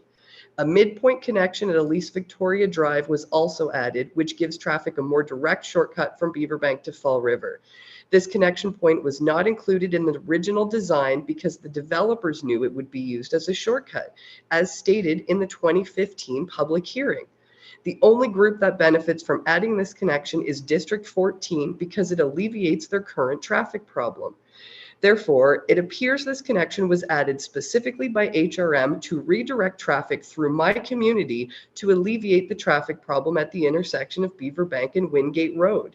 This goes directly against HRM's own policy, which states, in considering development agreements, HRM shall ensure that controls are in place on the proposed development so as to reduce conflict with any adjacent or nearby land use by reason of traffic generation. I ask you, councillors, Lisa, you have 30 seconds left. Yeah, if it's fair for one district to push their problems onto another. I do not think it is, and neither do the residents of Capilano Estates. I ask you to stand up for the residents and only approve this new development concept without connections to Capilano Estates, specifically Elise Victoria Drive. Help us preserve the community we have built while also allowing the new development to grow as their own community within District 14. Thank you. Thank you very much, Lisa. Once again, we will take your comments into consideration as we move forward. The next speakers are Karen Marquis, Luke DeWitt, and Amanda Nicholson. Karen, are you with us?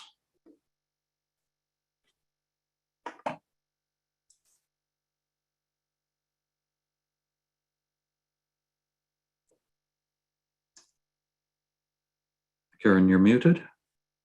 We saw you go off mute there for a second. There we are. There, can you hear me? Yes, we can hear you now. Go ahead. You have Perfect, 5 minutes. perfect. Thank you. Hi, thanks so much for allowing me to provide some comments on this development. My name is Karen Marquis and I live in Capilano Estates. I've been here for nearly 15 years now and I love my neighborhood. My main purpose for speaking to you today is to direct you mostly to an email that I did provide some detailed comments regarding this development. And I understand that this documentation has been provided to you for your reading material. But I just wanted to speak tonight to summarize in the email the 2 concerns that I have with this development. I've attended all of the community sessions held with the developers and the city planners. And at each meeting, the community raised concerns about the development design, but these concerns are not being addressed within the current design concept. The design contains many small single unit dwellings with shared septic systems and many multi-unit dwellings which do not fit into the existing setting of the 2 subdivisions on its borders, both Capilano and Rivendell. The development is going to substantially change the dynamic of our neighborhoods in a negative way, which many of us actually moved here to avoid the large congestion found in other city locations. I'm also concerned that the proposed cut-through passes from the new development into our 2 currently separate neighborhoods is being used as a form of traffic control at the expense of our current quiet and safe neighborhoods. Again, another reason why we moved here. I'd also like to address during the meeting, there was some discussion around the phasing of this development.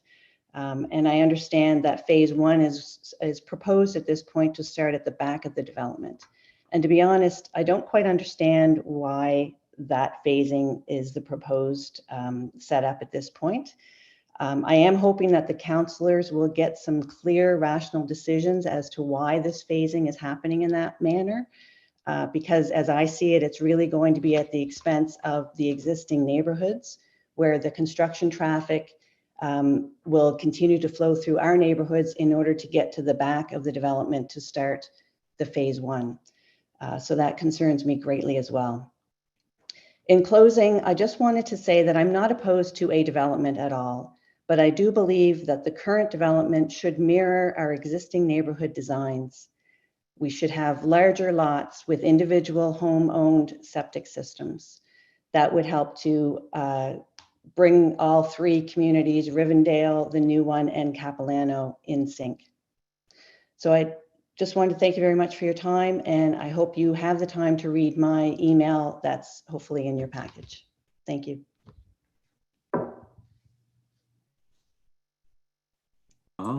Thank you very much, Karen, for your presentation. We will take your comments into consideration, and your email has been circulated to members of council. I do see that Sue Robb has been or is back in the meeting. So Sue, if you are with us, let's try again. And if you could press *6 to unmute. Okay, now we can't hear you quite Hello? yet. Yes, there we go. Oh, good. Sorry about that. So not a problem. Sue, yeah, we Sue can Robb hear here. you now. You have 5 minutes. Okay. Go ahead. Okay, thanks. I'll try to make it brief. People have been so good at expressing the issues that I won't really go through them in detail. Always the development not being consistent with the subdivisions that are surrounding it and property values.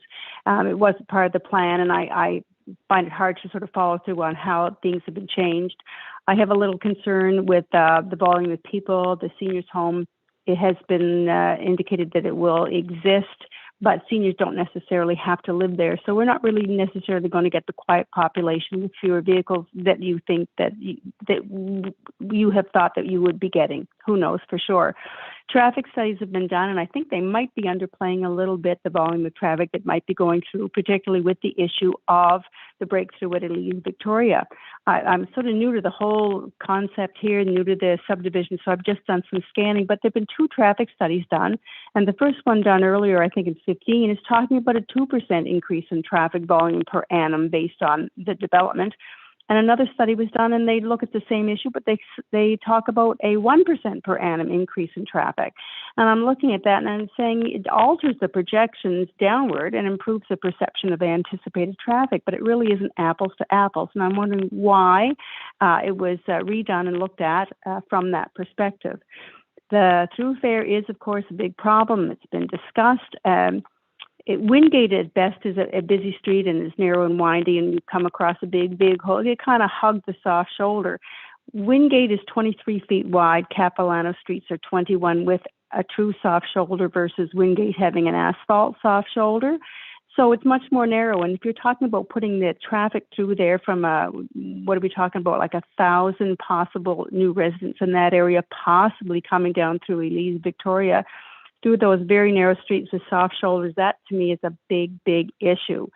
Road quality, of course, is the issue anyway, starting to add more traffic onto our Capilano streets. They're crumbling now, and one has been resurfaced. So I look at that and think, gee, that is going to be a bit of a problem. When you talk about doing the phases starting back on Bryan Crest, that also to me is an issue, one with the roads being so narrow, turning radiuses of those big construction vehicles around some of those tight corners with the narrow streets and the soft shoulders, cars at those intersections. I think it's going to be rather messy there and kind of quite dangerous.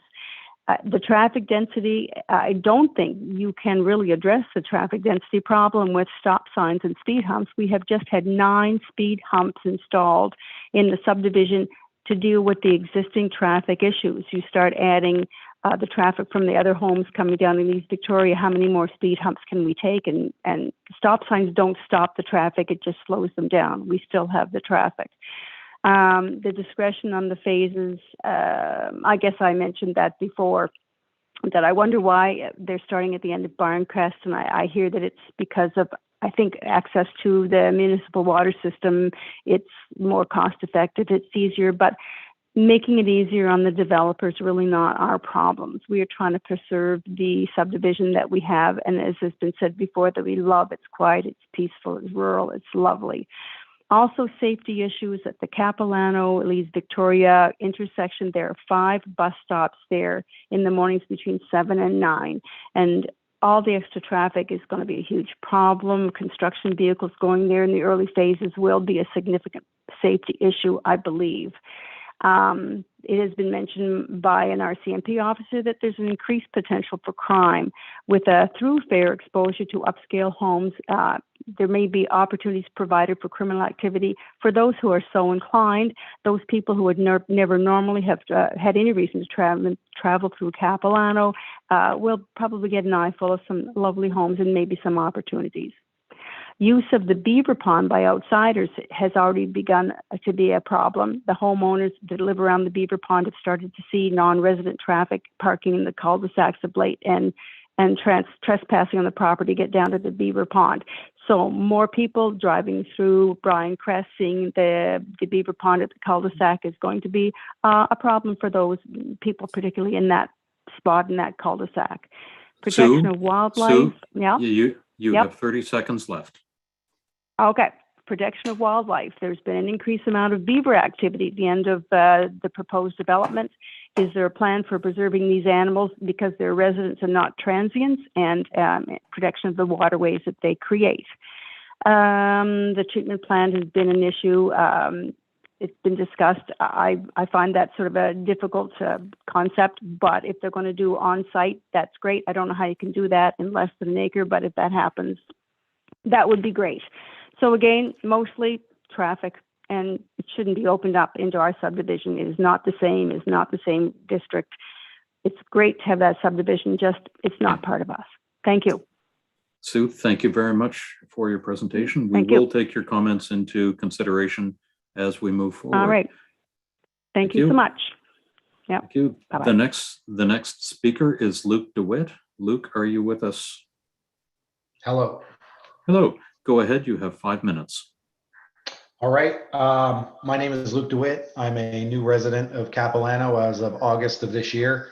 I don't have the history or the knowledge about all of this as much as a lot of the people have already spoken to. But you know, after having spoken with a few folks, I can assure you that I'm against, like most of the others, what we've been hearing about this breakthrough on Elise Victoria.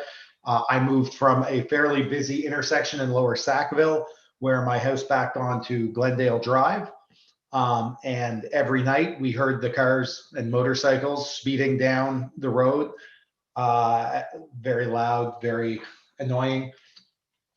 For someone with now 4 kids with our most recent addition last Thursday. It's just been, it's just worrisome, I guess, as a father with young children. I walk my kids up the street to the bus stop in the morning, having the thought of these big trucks coming down as I'm walking them up in the morning. It's worrisome. They're good kids, but I mean, these trucks, they can sometimes barrel down the road at a very fast time. And the fact of the matter is, if you provide someone a straight shot to get somewhere, I mean, simple geometry, right? The quickest way to get somewhere is straight, A to B. That's what people are going to do. Like the last speaker said, speed humps are only going to do so much. There's a stop sign at the end of the street where I live. People don't stop there. It's more of a recommendation.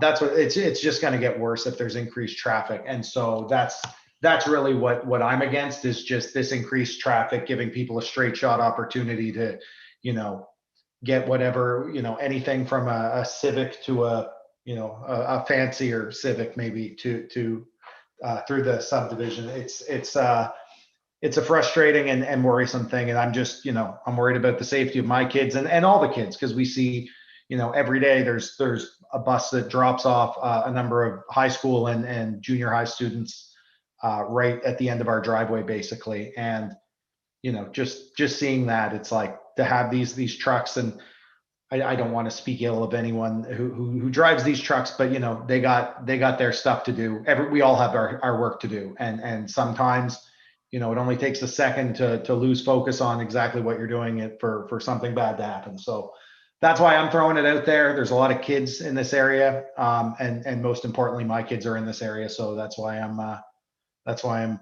here voicing my concern about it tonight. And I hope that you will take my comments into consideration. Thank you very much, Luke. And first of all, congratulations from everybody on the committee and everybody else on the call about the recent addition to your family. Again, congratulations. We will take your comments into consideration. The last speaker this evening is Amanda Nicholson. Amanda, are you here on the call with us?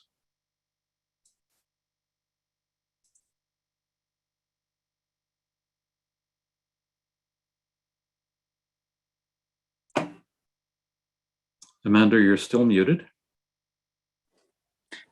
Hi, sorry. I had to have my husband help me.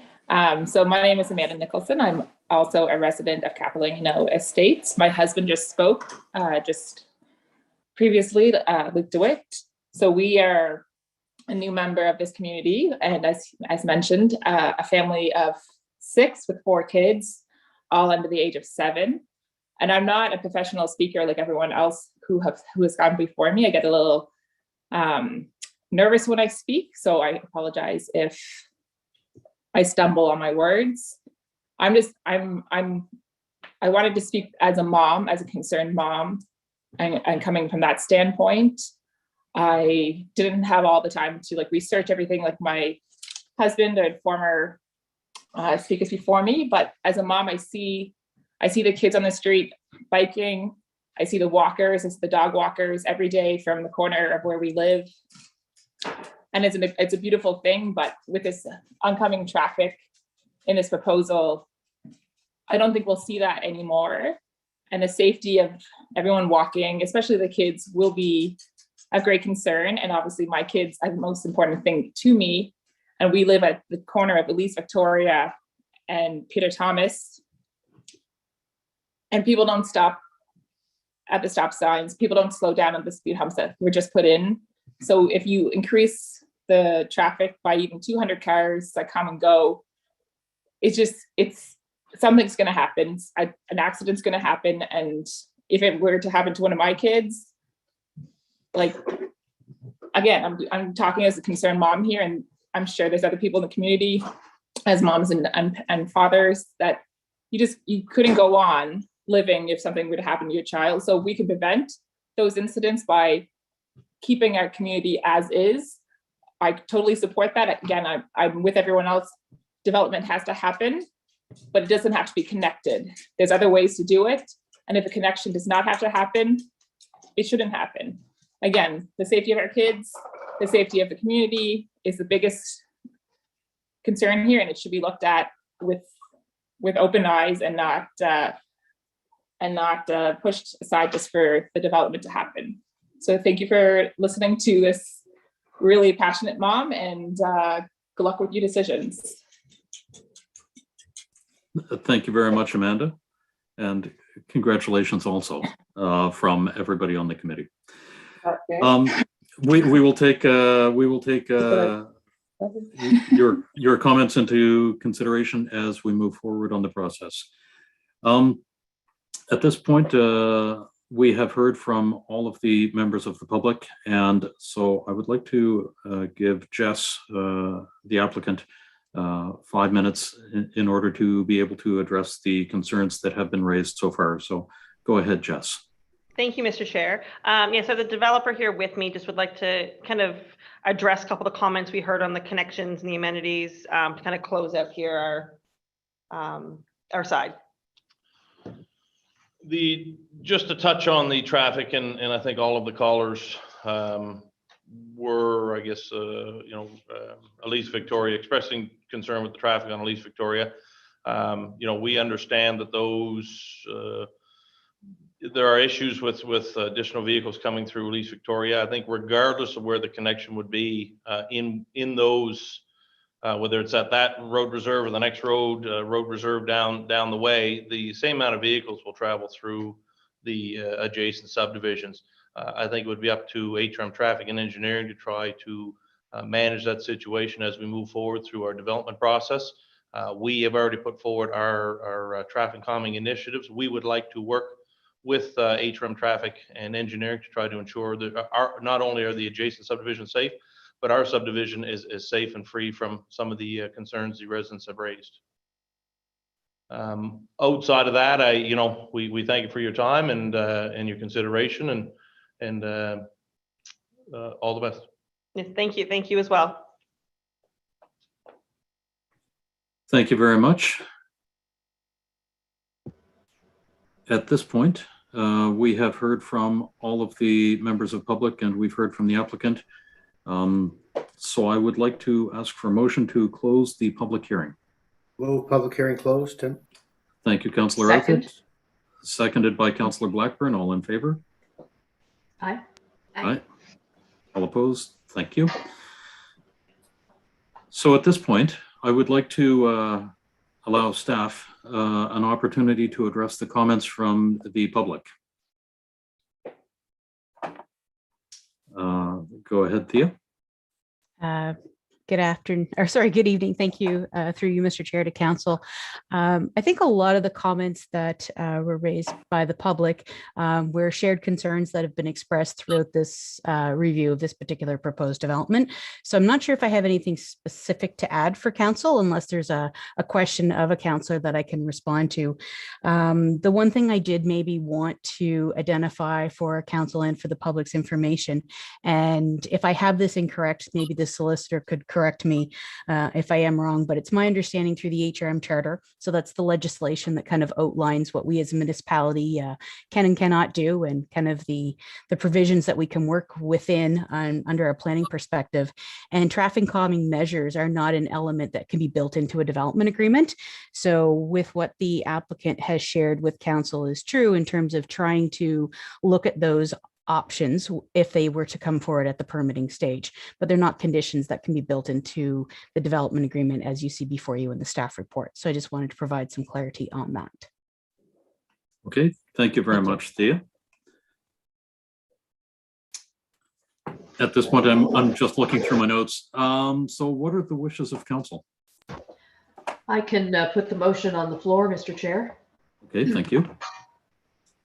All right, I move that Northwest Community Council adopt the amendments to Schedule 1C of the Land Use Bylaw for Beaverbank, Hammonds Plains, and Upper Sackville, as set out in Attachment A of the October 5th, 2021 staff report. I so move. Second. Is the motion not a little bit more thorough than that? Oh, I don't know. I'm reading it directly from the agenda. Hi, Mr. Chair. It's Andrea speaking Andrea. here. I think you might be referring to the approval of the proposed development agreement, correct? Yes. So that will not happen at this meeting. As Thea had said during her questions of clarification to Councillor Daigle-Gammon's question, that will happen at a future meeting because the actual land use bylaw amendment has to actually go through its full process before the development agreement can be voted on. Is that correct, Thea?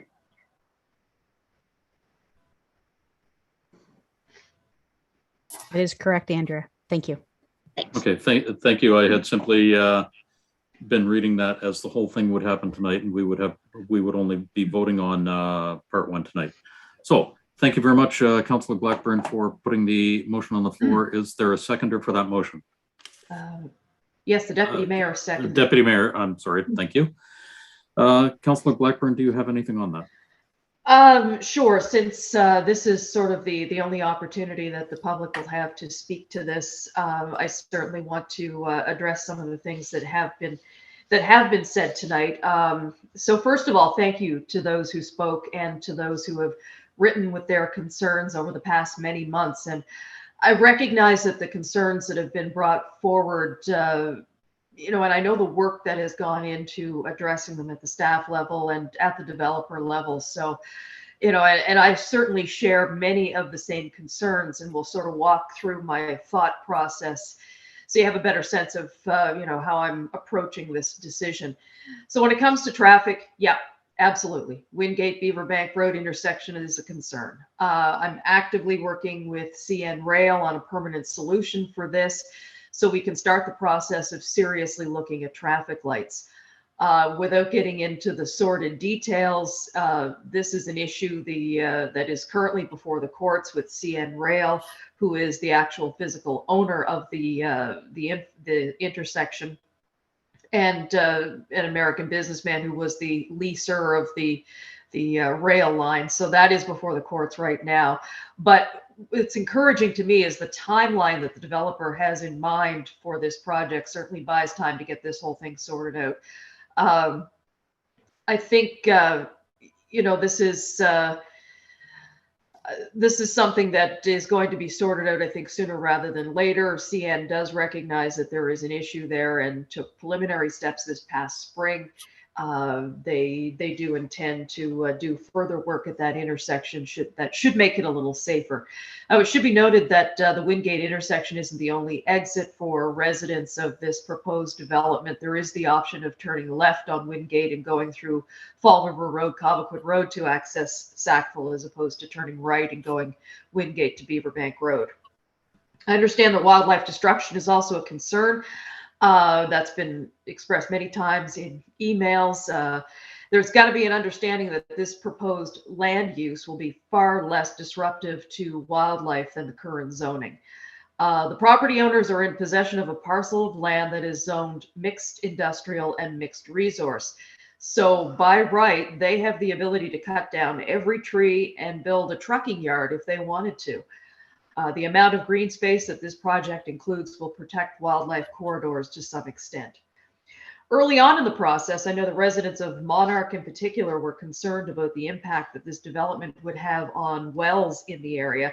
And this was a very real concern given the history of well water and Monarch subdivision.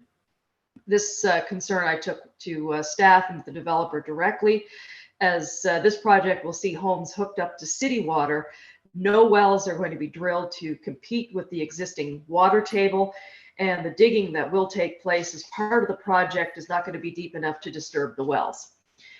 The cut through of streets, I know this is the big one that we have heard several times and is, we've tried to address on a number of occasions. The streets that are being connected to the new subdivision were always designed to be a connected road. That they're called a road reserve, and they're designed that way in the interest of connectivity and safety. The road reserve has been on the books from the time both Monarch and Capilano were designed, and it is unfortunate that this information is never communicated to residents at the time their homes are purchased.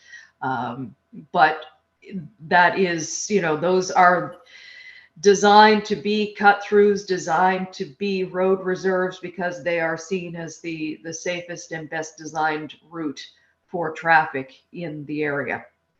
That said, I thank the residents for working with HRM staff throughout the process, because it is your input that makes any new development better for all our communities. And I look forward to working with the community and the developer moving forward if this project goes ahead. Thank you. Thank you very much, Councillor Blackburn. Councillor Daigle-Gammon. Thank you, Mr. Chair. So first, thank you to everyone who has written and given us submissions and everyone who spoke this evening. I really, really do appreciate all of that. I have another clarifying question, and this is the part that has me a bit confused. So I understand this motion is just around the rezoning that would allow for seniors. We could have, and I support that. I actually think it's a nice development in a lot of ways, and it is stock that is needed in the community. I completely agree with all of the District 1 persons who presented tonight, though, to say that the cut-throughs and the traffic impact and District 1, Capilano specifically, being negatively impacted by this development agreement. And the question around the confusion is there is an alternative motion that is presented in the report which says that the Northwest Community Council can choose to approve the proposed amendment to the Beaver Bank, Cummins Plains, and Upper Sackville LUB and the proposed development agreement subject to modifications. Such modifications may require further negotiation with the applicant and may require a supplementary report or other public hearing. A decision of council to approve the proposed LUB amendment and development agreement is appealable to the Nova Scotia Utility and Review Board as per section 262 of the HRM Charter. So if we went to the alternative motion and asked for a supplementary, like, can we go to the alternative motion? And I guess that's a question for legal counsel. It sounds to me like this first motion is on the zoning, so I don't know why we were given that alternative if it's not available to us, or is it? Thank you. Donna Boutlier, did you get the context of that question? Mr. Chair, through you to the committee, the Community Council, what is on the table today is a change in the zoning. That is a LUB amendment. So that certainly it's up to members of the Community Council if they want to amend the motion that's currently on the floor to include amendments for additional information or modifications. That is up to the members of the Community Council to entertain any amendments to the motion on the floor, or they could defeat the motion that's currently on the floor and bring forward a whole new motion.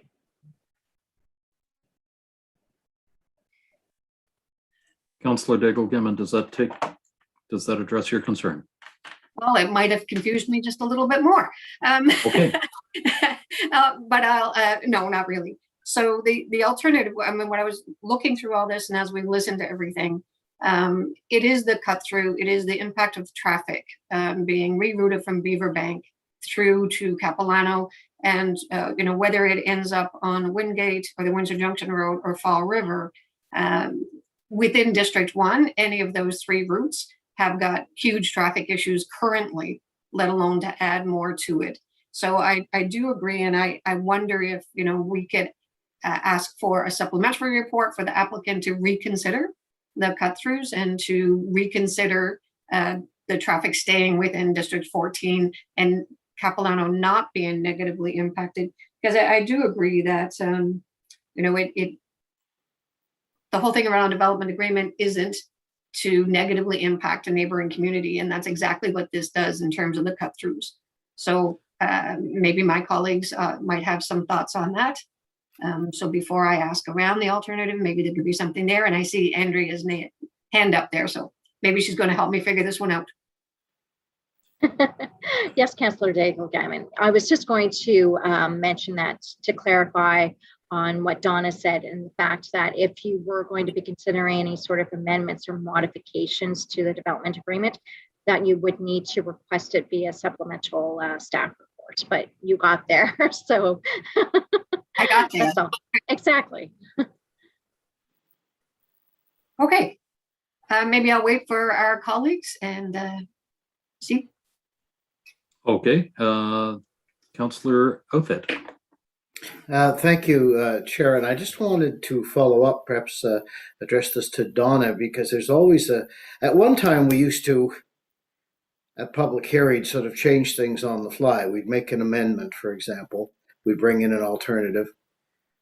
And then Mr. Traves came along as our director of legal, and he said, basically, that isn't something we can do sort of on the fly unless it's considered not to be substantive. So something like this could be considered substantive, and if it did, it would then have to restart the public hearing process.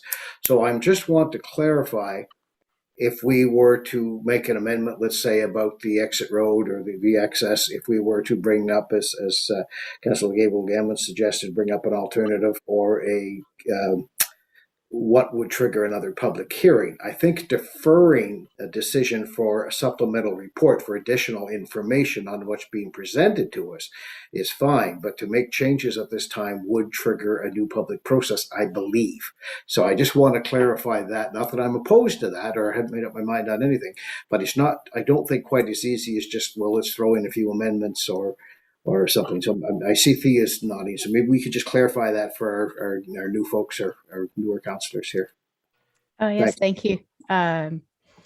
Maybe what I could do, and Donna can confirm afterwards, is that you've raised a couple points there, Councillor, that I thought I would kind of share an observation with.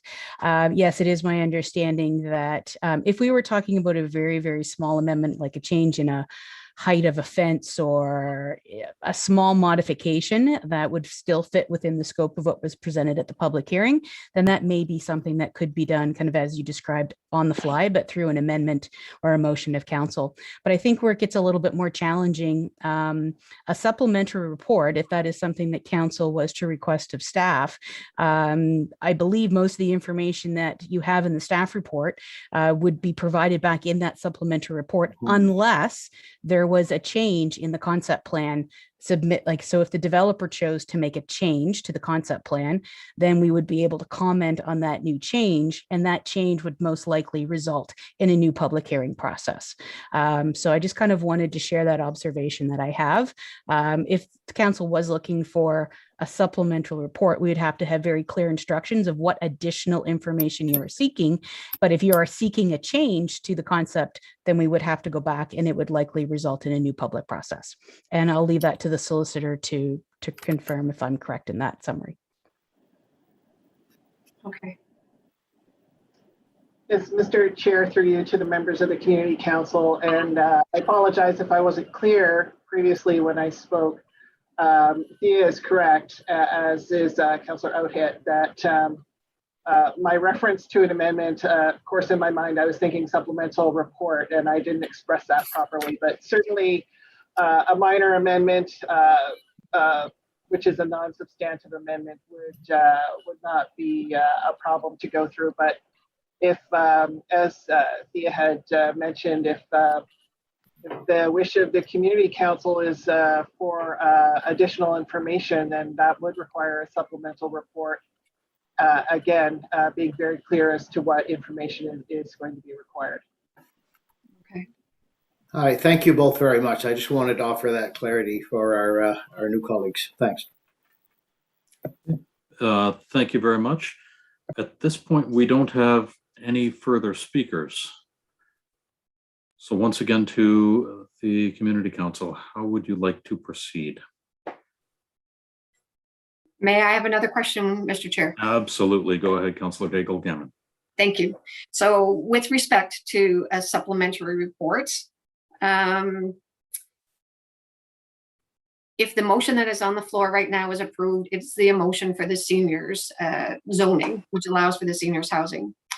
And then at another meeting of the Northwest Community Council, we will get more specifics on the development agreement, or there may be new stuff, but it is not subject to a public hearing, correct? Yes, Councillor, you are correct. This is the public hearing for both the rezoning and the development agreement. But I also just wanted to provide clarification. The rezoning is to allow the use to land within the development agreement. Right. It doesn't necessarily mean if that zone was applied to the lands that that's exactly what you would see happen on those properties. It's more about allowing the use in that general location. But if the rezoning was granted and the development agreement was not, then anything that would be permitted within the MU1 zone would be possible on those lands. Right.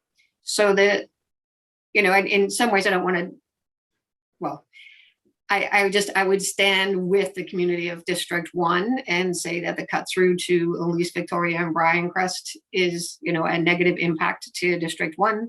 And maybe in terms of if there was appetite from my colleagues to say a supplementary report that looked at a larger view of traffic in terms of a traffic study and the impact. You know, we're a long way away from the intersection at Beaverbank and Wingate getting resolved, although my compliments to Councillor Blackburn, because I know how hard she's working on that.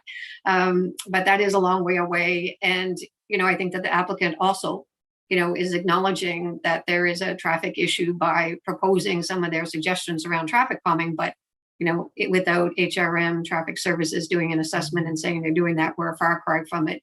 So I do feel that if there was an appetite to say a supplementary report that could look better at what would be safe, a updated traffic report, that would be awesome.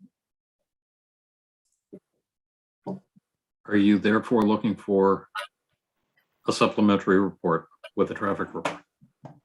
Yes. Is that a motion? Is that are you moving an amendment? I would move that as an amendment, Mr. Chair. Thank you. But I don't know if it was actually like in the right order, because the motion is about the zone change, not about the development agreement. That's where the confusion lies. Yeah. Could I ask for a clarification before we go for a seconder on this, Mr. Chair? Go ahead. No, thank you. So I I know exactly what Kathy's looking for. She wants to comment on other options and a little more clarity on the traffic and whatnot, which is great. What I don't understand, and I should, is if this passes tonight as it is there still not an opportunity? There's not another public hearing, but is there not an opportunity through the DA to also address the traffic issues? So in other words, I know what DAs do and how they design this, but I'm just clarification if this is the only opportunity that she could bring forward that request, I guess is what I'm looking for. Sorry, I jumped ahead just because I wanted a clarification before anybody seconded this. Is this in order, and is there another opportunity for her to do it? So Councillor Outfit, I can answer that question. So currently, the only motion on the floor is the zoning issue. Right. So we don't have the development agreement portion on the floor. So we can't really defer that because it's not on the floor currently. And that motion can't be on the floor until the rezoning issue is dealt with. So Thea, when would the approval of the development agreement be coming forward? Would it be in the next couple of months?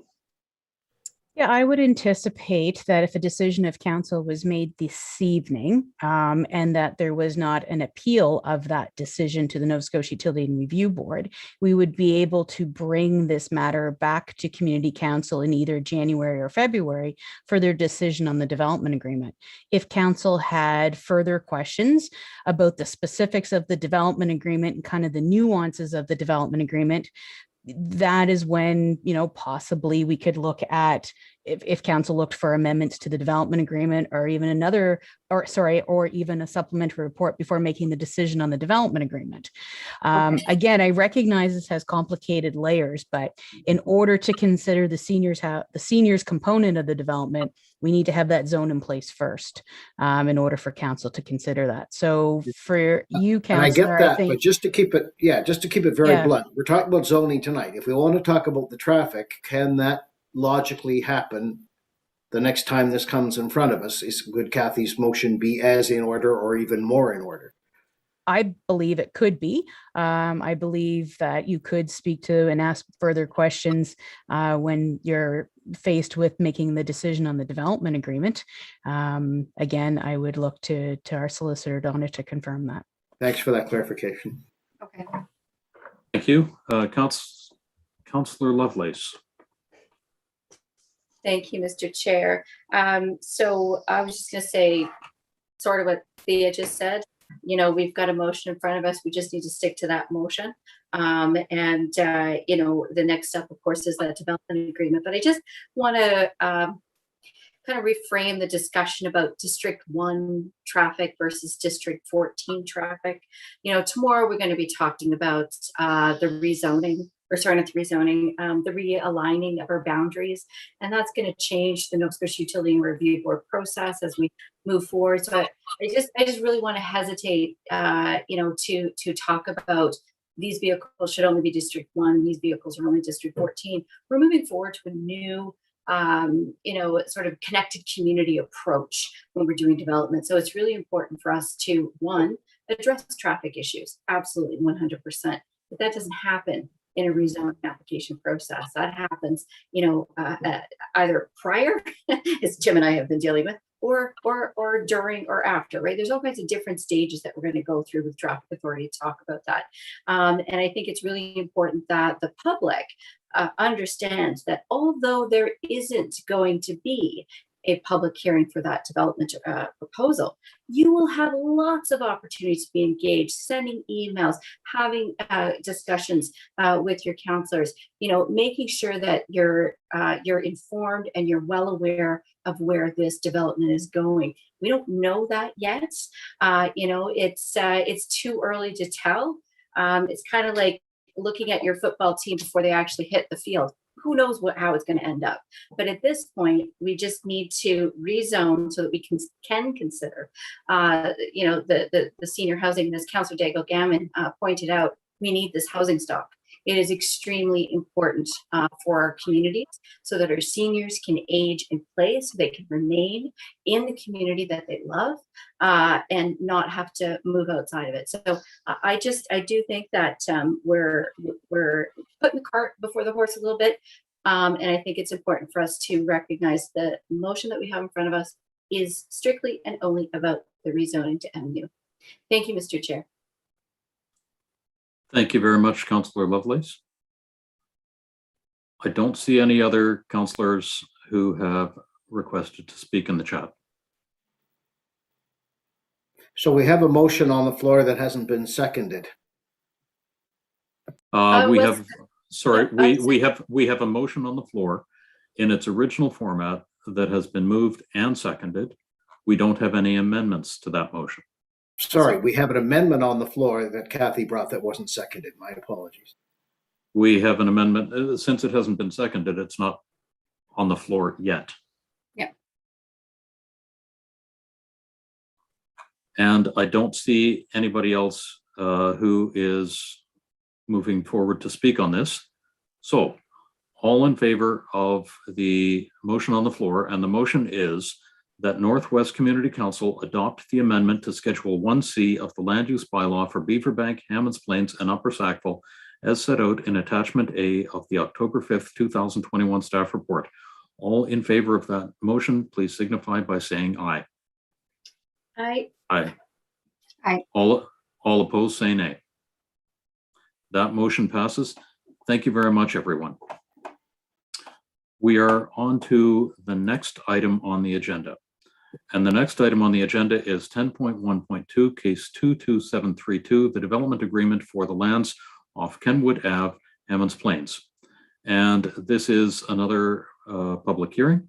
And thank you for joining us today for this public hearing. The order of the events for this virtual hearing will be the same as a regular public hearing. We will start with the staff presentation, give the applicant an opportunity to present, and then we will go to the public hearing speakers list. As a reminder to all speakers and those watching from home, in order to have signed up as a speaker, the deadline was 4:30 p.m., the business day prior to the hearing, which was Friday, November 10th. There are no registered speakers for this public hearing. Andrea, how are we doing with correspondence? Have we received any correspondence on this item? Yes, Chair Russell, we did receive correspondence for item 10.1.2, and it was circulated to our Northwest Community Council. And I'll just clarify that the staff for the presentation is not Claire Toos, but it will actually be Thea Langell. Okay, thank you very much for that. You were reading my mind on the notes that I've got in front of me. So Thea, if you are ready for the staff Will we presentation. allow that, Mr. Chair? I guess we will. We can take a vote on that, but I would advise that it passes. Go ahead, Thea, the floor is yours. All right. Yeah, you're with me tonight, Council. So again, my name is Thea Langell. I am the principal planner of the Rural Policy and Applications team. I am presenting this evening on behalf of one of my staff, Claire Toos, who's not able to join us this evening, but she's also was filling in for Stephanie Saloom, who's one of my staff who wasn't able to join us as well. So here I am. So the public hearing, this is for case 22732. It's a development agreement for Kingswood Drive, Kenwood Avenue, and Hammonds Plains. Next slide, please. This is an application that has a civic address located at 5 and 7 Kingswood Drive, but also there is access to Kenwood Avenue, but the civic address is off Kingswood. This is a proposal for a 19-unit townhouse style single or seniors housing development that can be considered by development agreement. Next slide, please. little bit of site context. We are in the community of Hammonds Plains.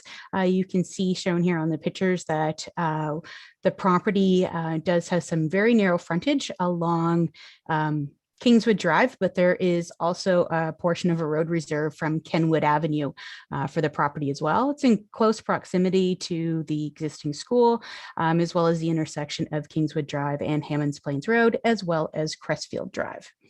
Next slide, please. Here are some photos of the site context. Here's a photo of the site that can be seen from Kingswood Drive, and that's near the commercial plaza that's located at the corner of Hammonds Plains and Kingswood. Next, and the site presently is undeveloped. Next slide, please. This photo is showing the property and the access through Kenwood Avenue. Next slide, please. Similar slide to the presentation I provided earlier this evening. So we have a regional plan and subdivision bylaw that is our guide in terms of where population growth and investment for services should be considered.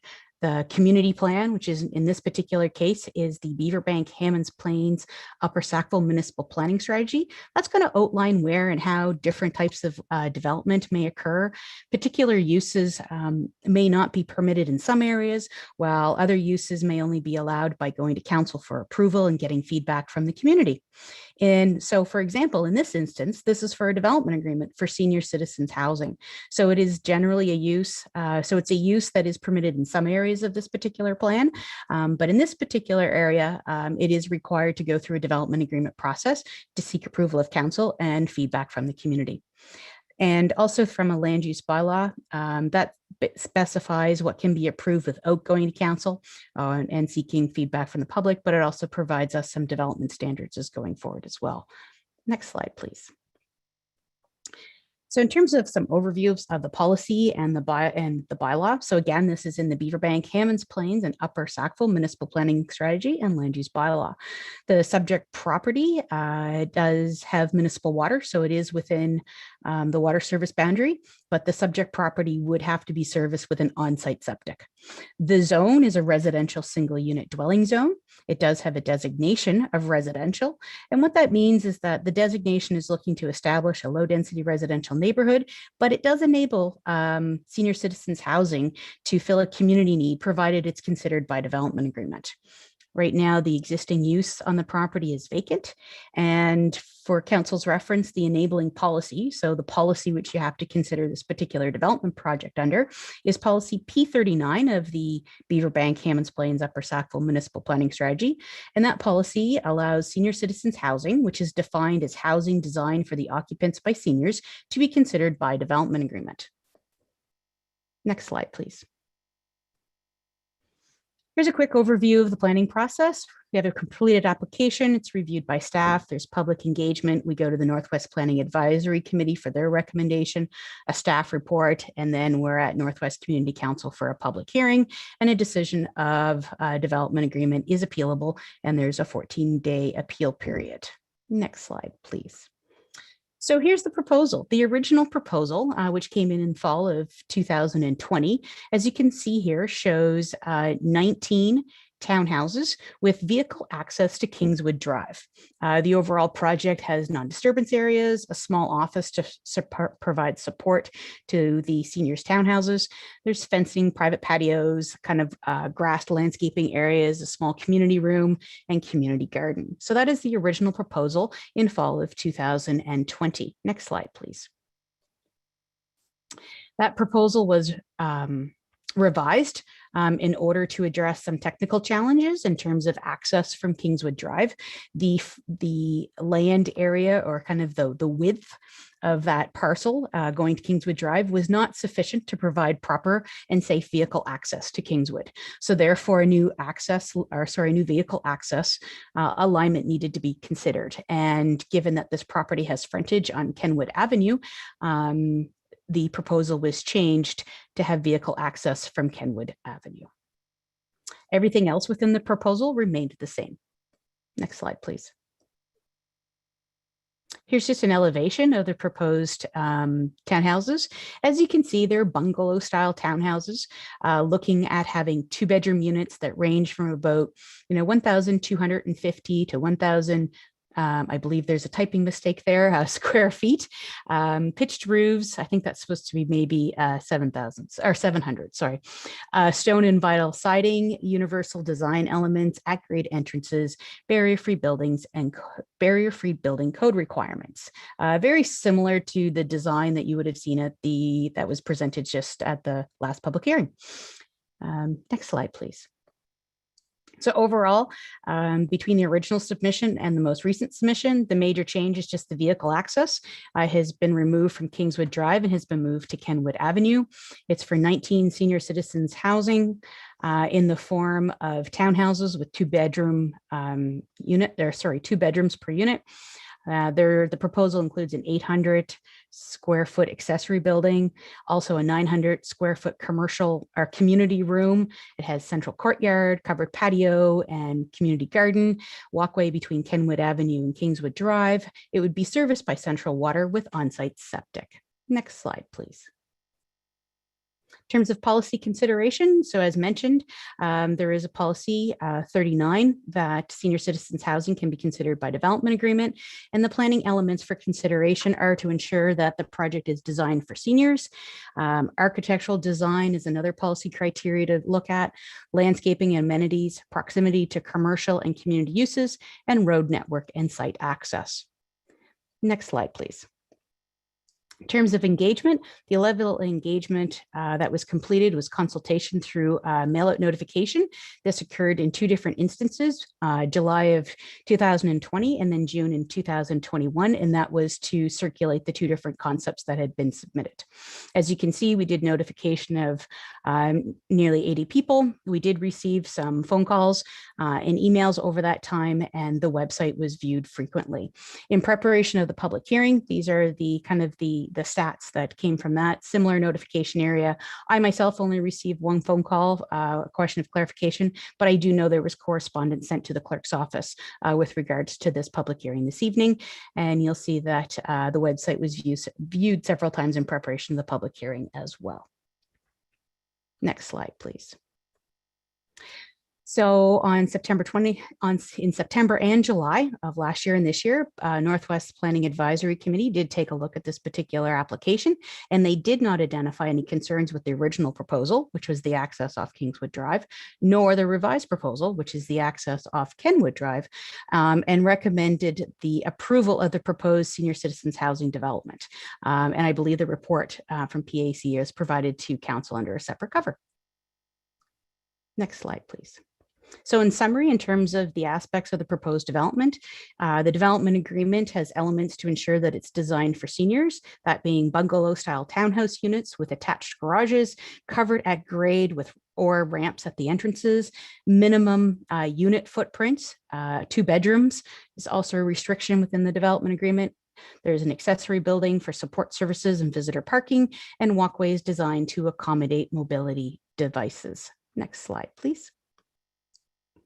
Other elements with regards to the proposed development, it is in close proximity to the existing commercial plaza located at the corner of Kingswood Drive and Hammond's Plain, shown here in the orange circle. Also, it is in close proximity to community uses such as the parkland that's located at the corner of Hammond's Plains and Crestfield. You'll see with the dashed line, there's kind of an informal trail option or travel way that can be used to access these. And through the development agreement, there's also a requirement that a pedestrian connection be made from the proposed development to Kingswood Drive. Next slide, please. In terms of the non-substantive amendment options that are identified in the development agreement. So these are changes to the development agreement that can be made without a formal public hearing if the development agreement is approved. And this would allow community council to consider certain items by way of a resolution. What staff has identified as reasonable non-substantive amendment options within this development agreement is changes to the landscaping plan, which don't conform with the schedule, and granting time extensions for both the date of commencement for construction and the length of time for completion of the development. Next slide, please. So staff, in terms of recommendation, staff's recommending that Northwest Community Council approve the proposed development agreement as set out in attachment A of the staff report, as staff feel that the proposed development is reasonably consistent with the intent of the policies for the Beaverbank, Hammonds Plains, and Upper Sackville MPS, and specifically that policy to consider senior citizens housing by development agreement. Thank you. Thank you very much, Thea. Before we continue, I just want to mention that I misspoke earlier in that the last date to sign up for the public hearing was Friday, December 10th, not Friday, November 10th. My apologies. So at this point, I would like to open the floor for any questions of Thea, and go ahead, Councillor, go ahead, Deputy Mayor. Thank you, Mr. Chair. And thank you, Thea, for that presentation. I know you weren't planning on being here, and it's great that you're here to walk us through this. Thank you. So, you know, we have seen in the correspondence, there's been some questions around the connection to Kenwood. So when I look at the map, it looks to me like the piped water line, the connection to the water main is actually coming from Kenwood and not from Kingswood. I'm just trying to get a sense of that on that map, on the servicing plan. Do you know if that's am I reading that correctly? Because just to be really clear, currently there's no water line coming through there. So that's going to come through from somewhere, Kenwood or Kingswood.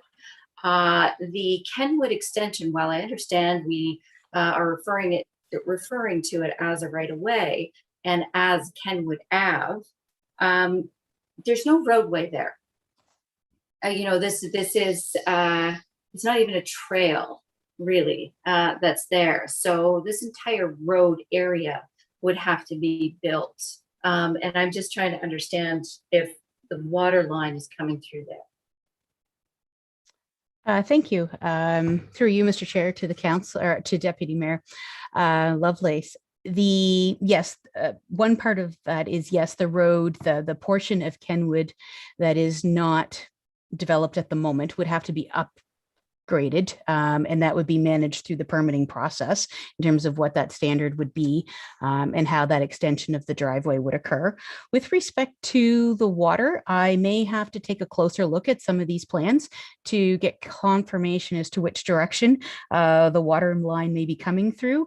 But either way, it would really be through our permitting process for that decision to be made as to whether or not the lateral comes up through Kenwood, or if it's something that can be provided through Kingswood. I'll have to take a little bit closer look at the plans to see if anything is suggested at the moment, or maybe when the consultant is presenting, if it's something that they are aware of, where they may have more detail, they might be able to share that with you. And with the naming of that portion of road, which is not currently a road, you know, it is a right of way. Certainly there's space there, but there's no ditching, there's nothing. So the entire road bed, the entire stormwater system would have to be built. There was no mention of that in this plan. Did I just miss it? Or is that just not typical to see that that detail of what kind of work would be taking place? And I'm raising this because of that one lot that is there now. That is apparently the Nova Scotia Housing Development Corp.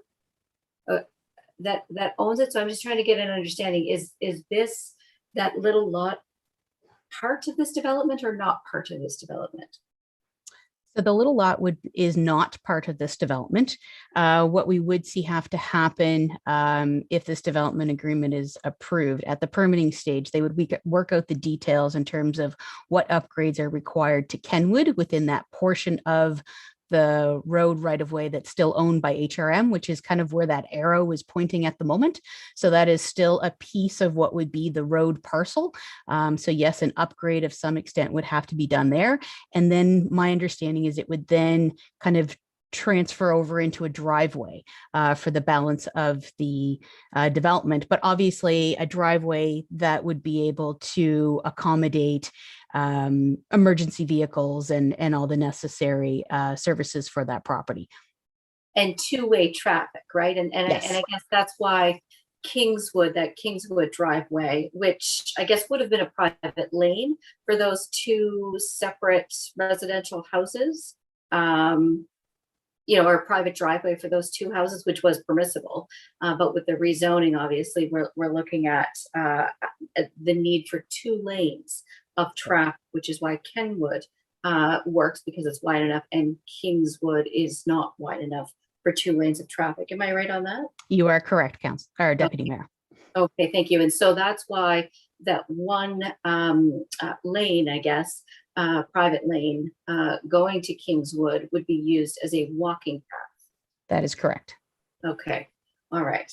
Yeah, I'm so it's just, forgive me, but I'm just again trying to understand why we wouldn't have information about, and maybe it's just a change of times. Seeing the flooding that happened in the last couple of days, why we wouldn't see more of a stormwater management plan.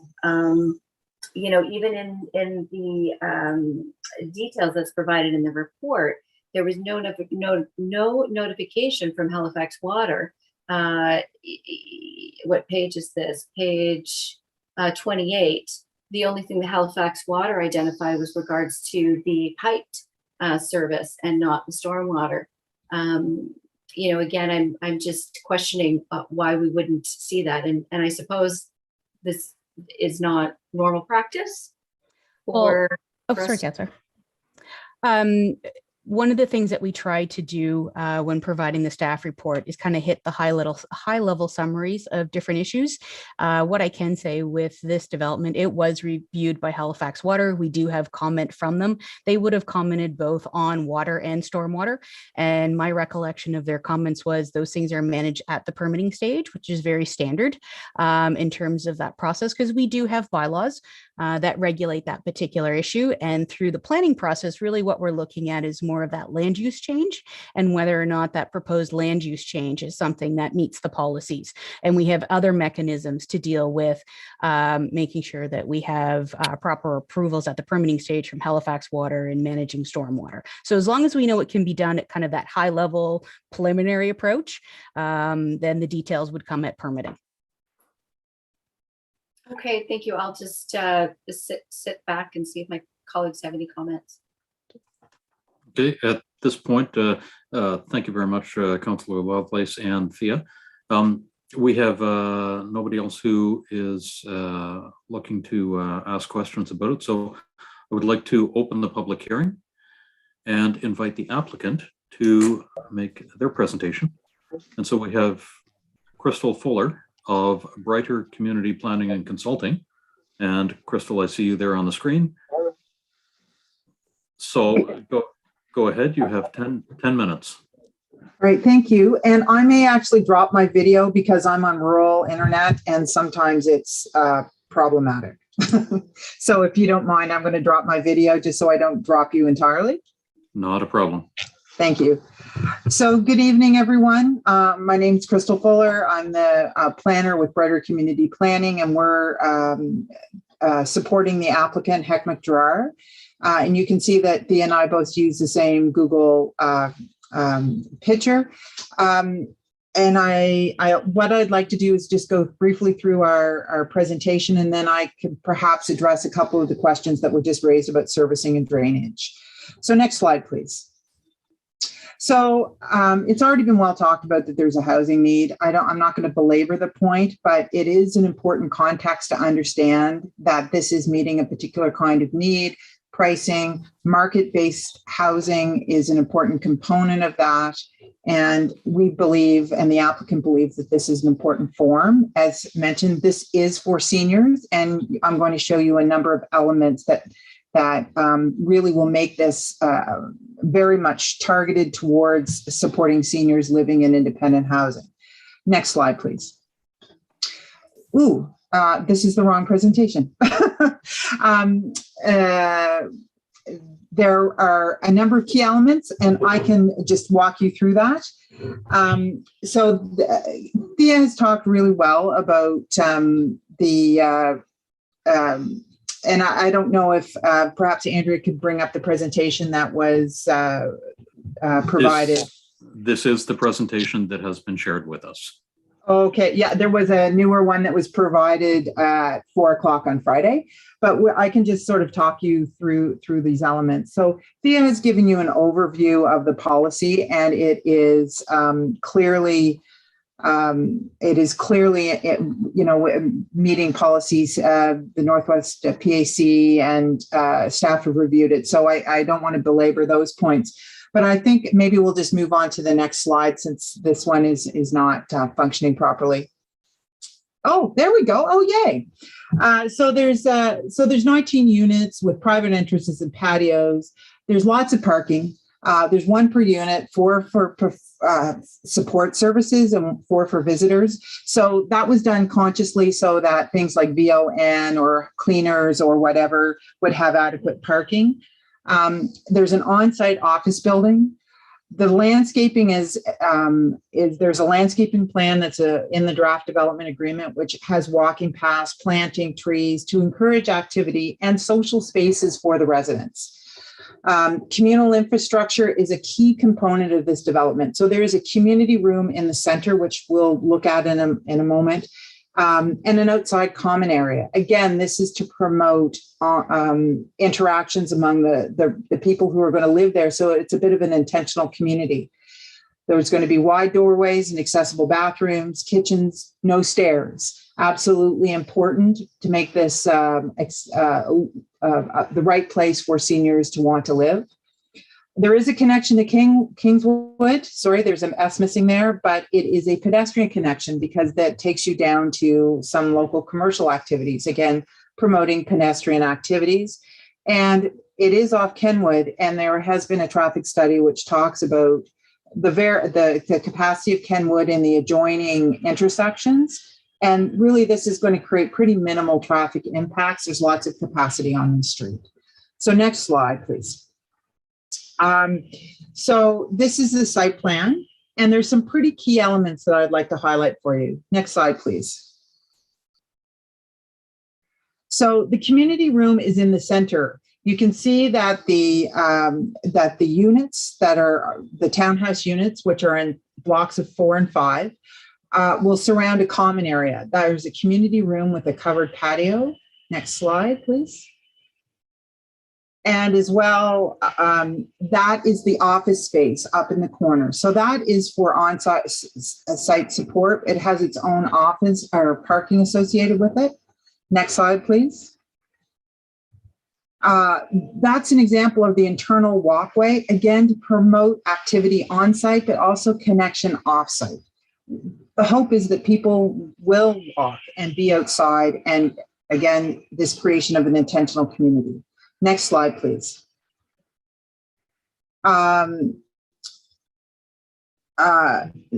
This also shows the covered patio area. So it's sort of almost like a 4 seasons room that can be, and the patio is a 3 season, makes it an area that can be used through at least 3 seasons. Next slide, please.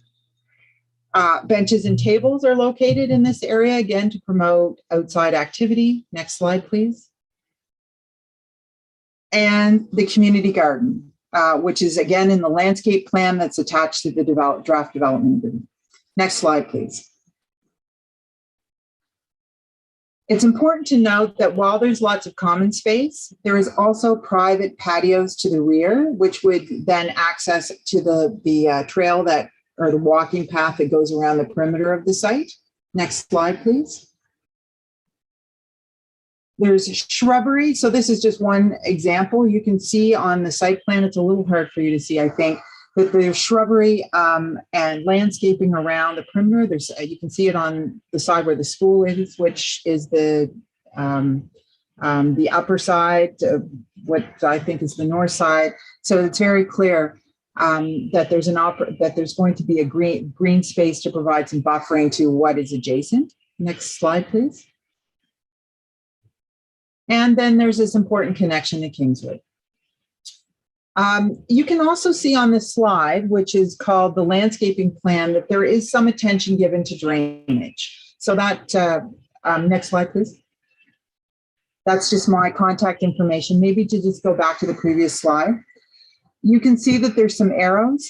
It's important to note that there is an existing ditch that addresses drainage. You can see it to sort of where it says connection to Kingswood, just above it, you sort of see a dashed line. That is an existing ditch where drainage will go down to Kingswood.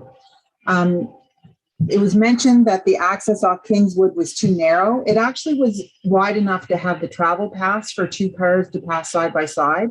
What it didn't allow for is the slopes for the driveway and the ditching that would have to happen to support that driveway.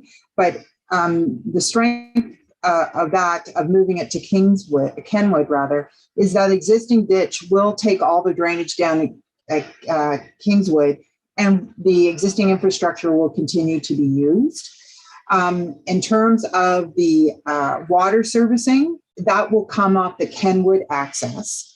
And as Thea mentioned, the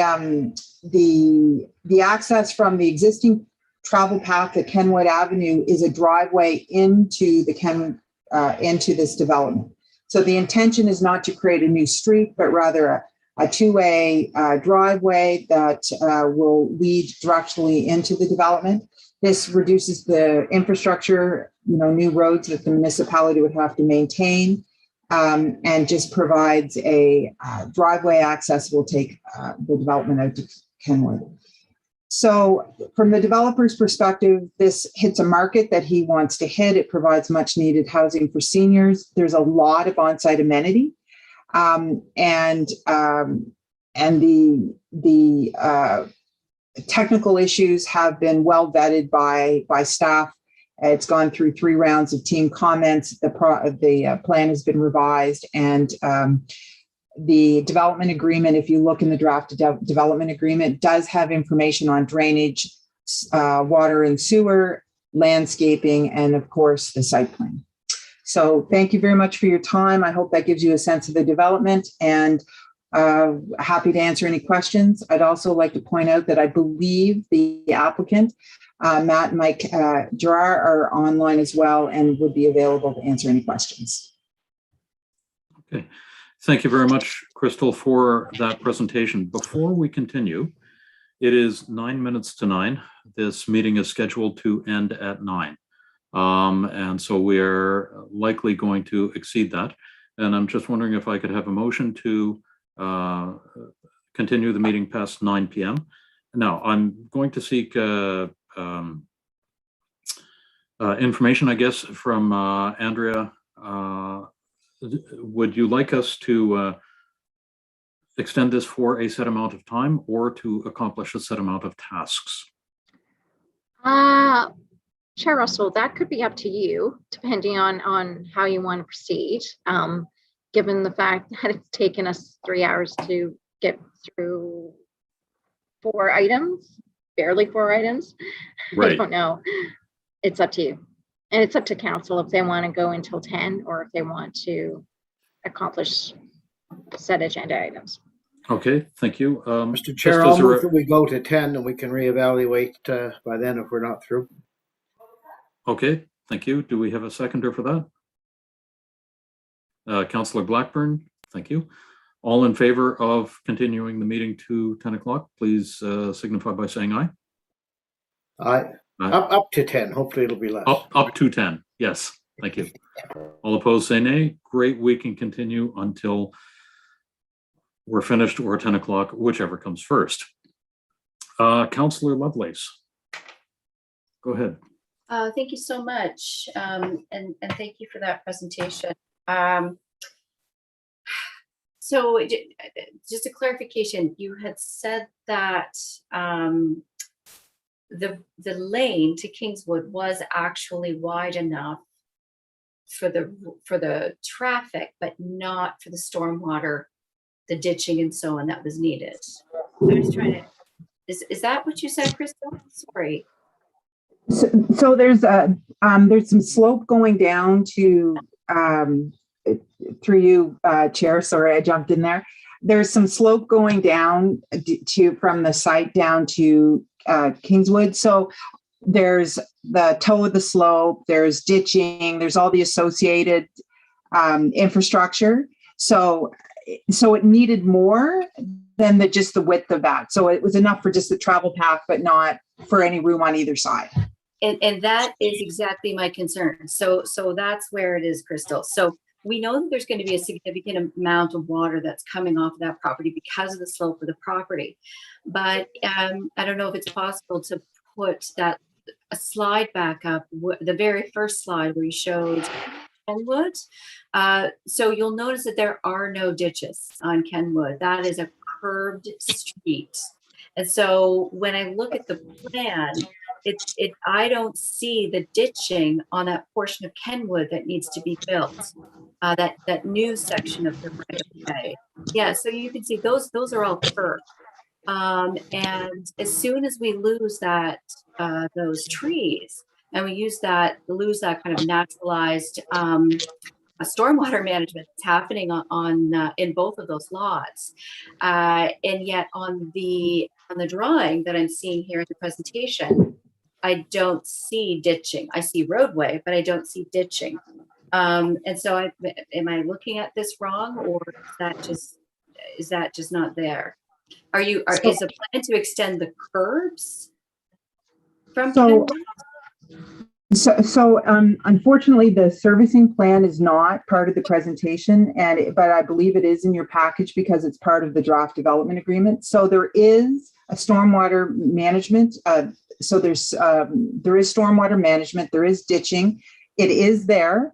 The contours coming in off on Kenwood, it's reasonably flat going in. The area where a stormwater needs to be managed more so is the area going down to Kingswood.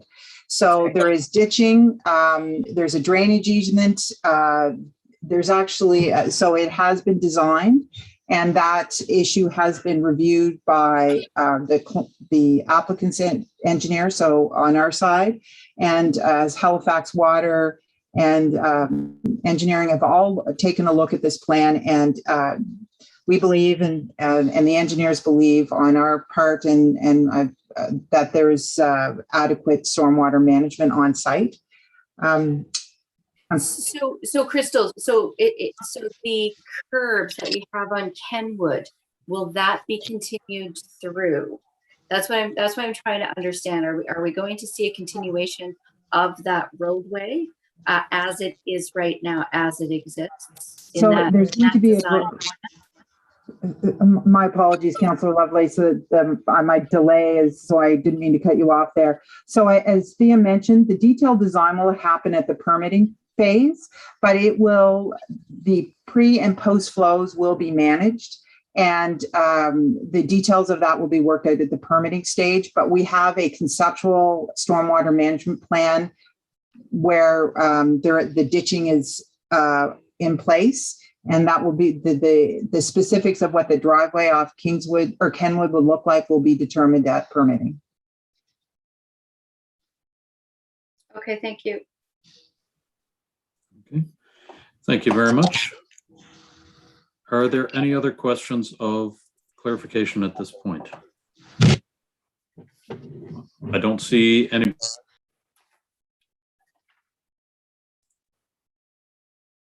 So there are no registered speakers. So can we have a motion to close the public hearing, please? So moved. Thank you, Second. Councillor Lovelace, seconded by Councillor Blackburn. All in favor? Aye. All opposed? Thank you very much. So what are the wishes of council? So Mr. Chair, I can put that motion on the floor. Okay. And the motion is in the chat. Thank you. I move that Northwest Community Council 1 approve the proposed development agreement, which shall be substantially of the same form as set out in attachment A of October 14th, 2021 staff report. And 2, require the development agreement to be signed by the property owner within 240 days or any extension thereof granted by council on request of the property owner from the date of final approval by council or any other bodies as necessary, including applicable appeal periods, whichever is later. Otherwise, this approval will be void and obligations arising hereunder shall be at an end. Second. Seconded by Councillor Blackburn. Thank you very much. Go ahead, Councillor Lovelace. Thank you so much. I'm a little disheartened that we didn't have anyone sign up today, considering all the emails that we've received. But you know, it is tough on a school night. Certainly, this is a young community in Uplands. You know, we have heard a lot about traffic concerns. We've heard a lot about the need for seniors housing. And we've heard some confusion from the public who, you know, are wondering, why are we not using an established intersection at Kingswood Drive and Hammonds Plains for this additional traffic that will be created by these 19 units? And instead, what we're doing is driving traffic to a residential street on Kenwood that has no intersection control, no traffic control at Crestfield and Hammonds Plains. It is already an extremely long wait and very difficult to take a left turn from Crestfield onto Hammonds Plains Road, and indeed difficult right turn. We have more development that's coming up shortly on Crestfield. So, you know, rightly so, people are very concerned about this plan.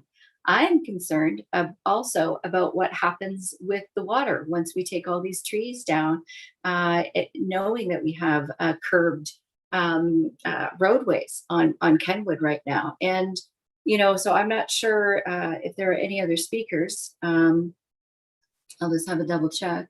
I do not see anyone. So I think what and I don't know, maybe this is unusual, but for my own, you know, my own due diligence, I would like to see that stormwater management plan. I would like to know, you know, that roadway, currently in the plan here that I'm looking at, it doesn't have ditches. You know, it's the ditches kind of cross that internal walkway, which I can only imagine is a cross culvert. And I'm just wondering if I could get a supplementary report to assure the public that we're not going to see flooding in this area, and we're not going to create more of a problem for the abutting houses. Go ahead, That's my little spiel, Mr. Chair, and I'm wondering if staff could speak to that. Is that even possible? Yeah, through you, Mr. Chair, to the Deputy Mayor. Maybe what I'll do is they just turned the lights off on me in the office. So we can still see you. Awkward. I'm going to do my best to keep going here, so just bear with me. I can no longer see my notes. So Councillor, oh, there we go. Thank you. So Councillor, in terms, just wait, I have to remember what my question, what the question was. Stormwater. So in terms of stormwater and the supplementary report. Yes. So when we're dealing with planning applications, we are usually dealing with them that kind of at that higher preliminary level, because we are looking at more of the land use and whether or not the land use that's being proposed and kind of the concept of the development is something that meets the intent of the policy. We have things like our bylaw L400 and the provisions of Halifax Water that kind of really start to deal with the details of stormwater. And what happens is we try to get a general sense from the developer as to whether or not it's achievable, but they haven't gone in to do their detailed engineering drawings to kind of figure out the specifics of how the stormwater is going to be managed. So we just get it at a high level. So in order, we can definitely, if that's the wishes of council, we can definitely look at that through a supplementary report, but we would, I think, be looking for the developer to then do very detailed drawings and their engineering work to determine that. And we do have bylaws in place place and provisions from Halifax Water that we do have to ensure that all development meets that. So I just kind of wanted to share that piece in terms of how we look at these issues, because stormwater comes up a lot, especially in a lot of the files that I end up dealing with in the rural area, and how do we manage them? We do have requirements where you have to balance your pre and post. So whatever stormwater is on the site now today, you do have to balance those. We have provision through our bylaws to deal with that at the permitting stage, and once they have their detailed engineering drawings in place. But they typically don't have those detailed engineering drawings at this stage. Because they don't have a development agreement. Correct. Right. So the development agreement provides kind of the potential option of the land use and kind of scopes out the overall kind of what things should be considered. And then the permitting stage will deal with all those specific details. And because we're talking about land use, it's really irrelevant what kind of traffic intersections are there, because if that has nothing to do with the land use. So, I really struggle with this process and how we move forward with creating connected, complete communities when we're just looking at that through that pigeonhole of, we can only talk about land use. Maybe to clarify though, sorry. To clarify, I mean, we can definitely talk about all the different topics. We just might not have the detailed engineering drawings. We can definitely talk about traffic and the impact that the proposed land use would have on traffic. I just wanted to clarify that staff's not suggesting that we only have this little area that we can look at. It's just from the stormwater perspective, we don't have the detailed engineering drawings, but we do know it can be managed through our existing bylaws that we have to deal with that issue. But traffic, that's definitely something we can discuss.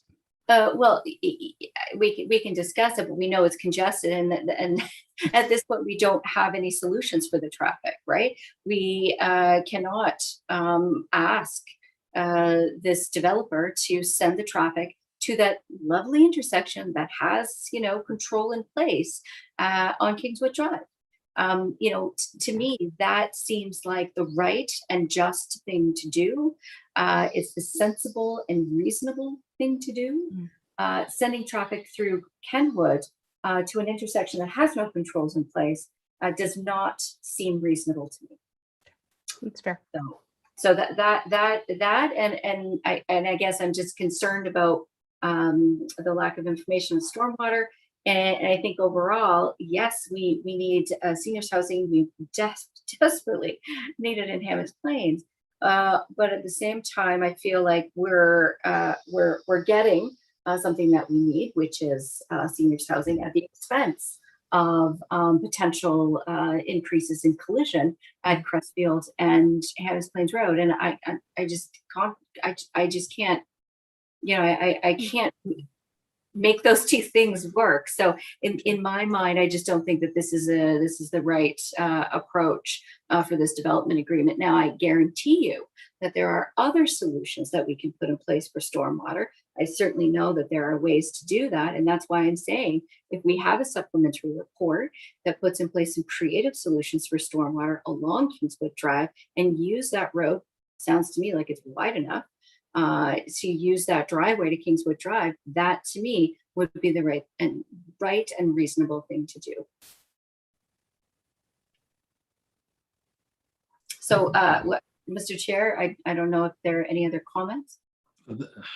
There is nobody else in the chat. Okay, then I will. I wish to defer this and I request a supplementary report on having the. Oh, what is this? Somebody just. Oh, Andrea, what have you popped up? Chicken and egg. Oh, sorry. No, that wasn't Andrea. Thank you.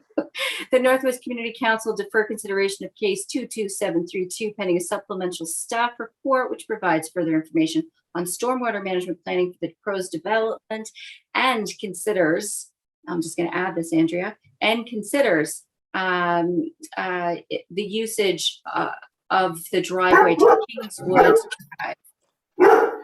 Councillor, I think you're not. Okay, go ahead. I'm happy to second that, and so is Alwyn. If this does pass, we're going to need some direction from the solicitor, because this is different when you defer a decision after closing a public hearing. There's some directions on what you can and can't do.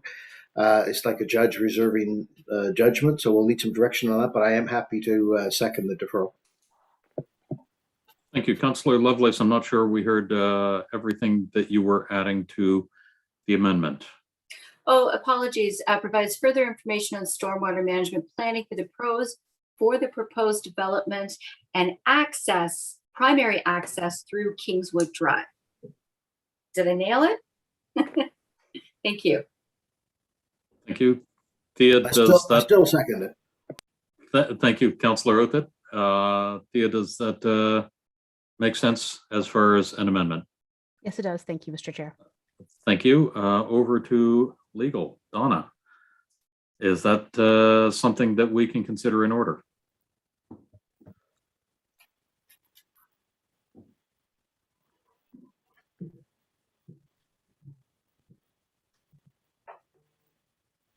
Did we lose Donna? I certainly hope not. Ah, we did not. There Beautiful. she is. No, I was, sorry, Mr. Chair, I was trying to unmute myself and start my video again, and it kept clicking off on me, so it must not want me to speak. With respect to deferring, if that's your question, certainly that's an option for the Community Council to consider. The issue will be, I guess, whether I mean, this, if it's a deferral, then it's the motion that will come back, and if there are then amendments to that original motion that result from the supplemental report that comes forward, that if they're substantive amendments, that would require the public hearing process again. The non-substantive amendments could be made to the development agreement, as noted in Thea's presentation earlier, and would not require a subsequent public hearing. But if the amendments to the development agreement are substantive, then another public hearing process would be required. I would suggest if I could, to add to that. So if we are in a situation where maybe we're looking at a new access or revisiting the access on Kingswood, what was advertised for the public hearing was an access on Kenwood. So through supplementary report, if the access is being reconsidered from Kingswood, that may result in a new public hearing. If the access is directed to be moved to Kingswood from Kenwood. But if the supplementary report provides the information and it is accepted as is, then nothing as far as the design would change. So my take is that there would be no public hearing required. It would simply be an information report. It wouldn't be a report to change. Sorry, Mr. Chair, are you saying that the Kenwood access remains and in that scenario that you just described? Or sorry, I think I wasn't following as along with the thought process. If the supplemental report provides information and we receive the information and everything is accepted in the information that we receive and it does not direct a change, then no public hearing would be required, because there would have been no change from the criteria that established this public hearing. Is that correct? Right, if it's not a substantive change to the motion, I think is what Donna was saying. Yep. Okay, so we have the motion on the floor for the supplemental report. Councillor Daigle-Gammon. Thank you, Mr. Chair. I wasn't sure if my question showed up in the chat line or not. Did it? It did. Oh, good. I don't see it anymore. That's because there was another portion of the motion that came after it. Yeah, apples and oranges. It almost feels like, we had part of this conversation when we talked about the previous public hearing, because we're talking about, if they're, at that last part is about diverting traffic from one space to another, which is very similar to what may come up when we get to a development hearing previously. But so yeah, so it does seem like we're in a similar spot in a lot of ways around this. And so just to be clear, and maybe the conversation came there, but that added piece on and primary access through Kingswood Drive, then would that not be the substantive change because it's asking for the primary access on Kingswood Drive? So to me, that is substantive. It is in the motion to say you want it to change. It is asking for a staff report. It is not providing direction. If we simply receive information on what would happen if it went through Kingswood Drive, as opposed to a recommendation that it goes through Kingswood Drive, Okay. then those are two different things. The essence of it is the concern about diverting traffic and increased developments that are also around it. So a bigger view of traffic impact. Yes. Interesting. Okay, thank you. Okay, thank you. Councillor Outfit. Thank you, Chair. So if the staff report comes back and says it can't be changed, the supplemental report, it can't be changed, it has to be this way, then we continue on with this process and we vote yay or nay. If they come back and say this is the conditions that it could be changed, then we have to start up another public hearing again and look at that change is what I'm hearing. The other thing is just for clarification that because we're suspending this decision, as I touched on before, we really aren't supposed to discuss this, meet with people, meet with developers, take calls from residents, receive any new information other than the report we've asked for. So I think we should probably make that clear just to folks listening as well as ourselves, because this isn't something that happens very often, but technically it can. But it's, as I said before, it's like a judge reserving judgment. He then can't go out, he or she, and can't hear new evidence. That is good advice. Thank you very much, Councillor Outfit. I don't see any further comments on this deferral. So all in favor of the deferral, please signify by saying aye. Hi. Aye. All opposed say nay. Great. We have a deferral on that motion pending the staff report. Thank you very much. Mr. Chair, should we have a 2-minute break? Because it's been over 3 hours, just for those of us in need of a 2-minute break. That is an excellent point. We will resume at 9:20. Thank you very much. Another reason to keep you around, Councillor Outfit. Yeah. Thank you.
Thank you for that break. No problem. It's just water. Tonight.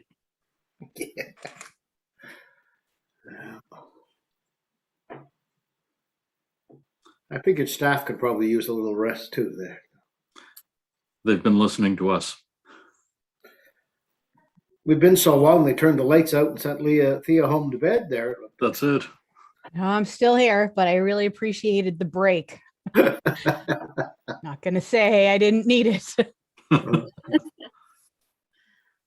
Thank you, Councillor Othit, for mentioning it. So we are resuming with this, with the agenda. We are at item 10.2, variance appeal hearings. There are none. Correspondence, petitions, and delegations. Over to the clerk. Have we had any correspondence? Yes, Chair Russell, we had correspondence for items 10.1.1 and 10.1.2, and those were circulated to Community Council. Wonderful. Thank you very much. Are there any petitions?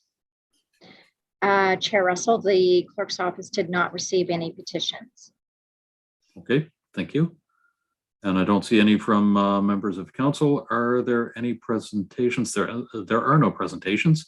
There are no information items brought forward. So we have a revised agenda for the rest of the evening, or for the next 38 minutes. And the next item on the agenda is item 13.1.6. This is the meeting schedule for 2022. I'll move that, Mr. Chair. Okay, thank you. Do you have the motion in front of you? I move that Northwest Community Council approve the proposed Northwest Community Council 2022 meeting schedule as outlined in the staff memorandum. Thank you. Do we have a seconder? Second. Seconded by Councillor Blackburn. Thank you. Is there any discussion on this motion? Not seeing any. All in favor, please signify by saying aye. Aye. Aye. All opposed, say nay. Great. We have a meeting scheduled for next year. The next item on the agenda is 13.1.2, which is case 21639, phase 1 amendments to regional subdivision bylaw to remove growth management area policies from portions of Indigo Shores subdivision Middle Sackville. Let me find that in my notes here. And we have Shane Vipond. No, do we have Shane Vipond? Yes, we do. Available. We might have a presentation on this. Would council like a presentation on this item?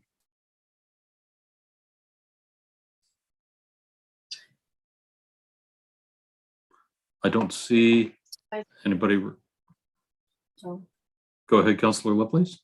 Oh, sorry, I'm just saying, I don't think we need a presentation, Mr. Chair. No, I would agree with that. Would anybody be interested in making the motion? Go ahead, Councillor Blackburn. Thank you. Okay, I move that Northwest Community Council recommend that Regional Council 1 give first reading to consider the proposed amendments to the Regional Subdivision Bylaw, RSBL, as set out in Attachment A of the November 25th, 2021 staff report to remove growth management area restrictions that currently apply to the Indigo Shores subdivision at McCabe Lake North, to permit the development of more than 25 lots per year and schedule a public hearing, and 2, adopt the proposed amendments to the RSBL as set out in Attachment A of the November 25th, 2021 staff report. I so move. Is there a seconder? Seconded by Councillor Lovelace. Okay. Are there any comments? If I could just briefly, this is just to get the process rolling. I'm sure there'll be more to say at the public hearing, but this is just to get it on the floor and to start the wheels in motion. Thank you. Okay, thank you. I do have one question, and this talks about a new school, and I'm wondering if there have been any, if there has been any conversation with the province about a new school, or are we simply expecting portables to be placed at the current school sites? If I have the right one. If you're Yes. asking me, Mr. Chair, I don't remember that in the report, the discussion of new schools. I know Northwest Planning Advisory Committee had some concerns with respect to school capacity. We certainly engaged the Halifax Regional Center for Education in that regard. But there was no discussion about a new school. It was simply what were the capacity projections and enrollments, and was there sufficient capacity to accommodate the additional lots in considering removing the growth management policies that govern 160 lots on the subject land. So, so no, I don't have an answer regarding new schools, quite honestly. Okay. No, I was simply wondering if there had been consultation with the province about a new school, and thank you for that. Okay. I don't see any other anybody asking to speak in the chat. So all in favor of the motion, please signify by saying aye. Aye. Aye. All opposed, say nay. Great. Thank you very much. The next item on our amended agenda is 13.1.5. That is case 22670. And I have that on one list as to be circulated. This is the municipal planning strategy and land use bylaw amendments to allow for industrial and highway commercial uses on Conrad Quarry Lands, Montague Gold Mines, and Waverly. Mr. Chair, I would make that motion if you like. Sorry, go ahead, Councillor Daigle-Gammon. Would you like me to put the motion on? Okay. That would be wonderful. Good. That the Northwest Community Council 1 recommend that Regional Council give first reading to consider the proposed amendments to the municipal planning strategies MPS and land use bylaws OUB for Cole Harbour, Westfall, Dartmouth, and planning districts 14 and 17 as set out in attachments A and B of this report to allow industrial and highway commercial uses on the Conrad Quarry lands and schedule a public hearing, and 2, approve the proposed amendments to the municipal planning strategies MPS and land use bylaws OUB for Cole Harbour, Westfall, Dartmouth, and planning districts 14 and 17 as set out in attachments A and B of this report to allow industrial and highway commercial uses on Conrad Quarry lands. Thank you. Do we have a seconder? Second. Thank you, Councillor Blackburn. Go ahead, Councillor Daigle-Gammon. Thank you. And in a similar fashion, this is to get this rolling. The report talks about 2 zones being done. One is the industrial and the other is the commercial. So it's to schedule the public hearing and to get the conversation started again. And I do believe I've had a couple of conversations with Tyson Sims, and he's here should there be any questions. And so far, nobody has indicated that they have any questions. So all in favor of the motion, please signify by saying aye. Aye. Aye. All opposed, say nay. Great, that motion passes. The next item is 13.1.1, which is, I'm going to ask the Deputy Mayor to assume the chair for a second, because this is case 23662, amendments to the development agreement for lands at Walker Service Road, Lower Sackville. Should be the deputy chair, Lisa. Not Lisa. Not anymore. Not since the start of the meeting. I am incorrect. The deputy mayor is the deputy chair. My apologies. Okay, Tim, that's a point against you. No, in all seriousness, go ahead, Councillor Russell. Thank you very much. I would like to move that Northwest Community Council 1 approve by resolution the proposed amending development agreement, which shall be substantially of the same form as set out in attachment A of the October 13th, 2021 staff report. And 2, require the amending development agreement to be signed by the property owner within 240 days or any extension thereof granted by council on request of the property owner from the date of final approval by council and any other bodies as necessary, including applicable periods, whichever is later. Otherwise, this approval will be void and obligations arising hereunder shall be at an end. Thank you. Do we have a seconder? Second. Excellent. Go ahead, Councillor Russell. Thank you. This is simply an extension, a time extension for this development agreement, and I am in support of it. We do need more developments like this, an apartment building with the other residences that it would be building, and I'm strongly in favor of the development and of the time extension. Thank you. Thank you, Councillor. I don't see any other speakers, so I'll call for the question. Question has been. Question? All those in favor, say aye. Aye. Oh, I think the dog's against. All those against, say nay. All right, the motion passes. I think I can throw the chair back to you, Mr. Chair. Great. Thank you very much, Councillor Lovelace. The next item on our amended agenda, wow, it's amazing how quickly we go through these when there are no public hearings, is item 13.1.3. This is case 22218, the development agreement for 32 Dutch Settlement Road in Lance. And I will put the motion on the floor. Go ahead, Councillor Daigle-Gammon. Thank you. That the Northwest Community Council give notice of motion to consider the proposed development agreement as set out in attachment A of the November 3rd, 2021 staff report to allow for the expansion of a salvage yard at 32 Dutch Settlement Road, Lance, and schedule a public hearing. Thank you. Is there a seconder for that? Second. Seconded by Councillor Lovelace. Thank you. Go ahead, Councillor Daigle-Gammon.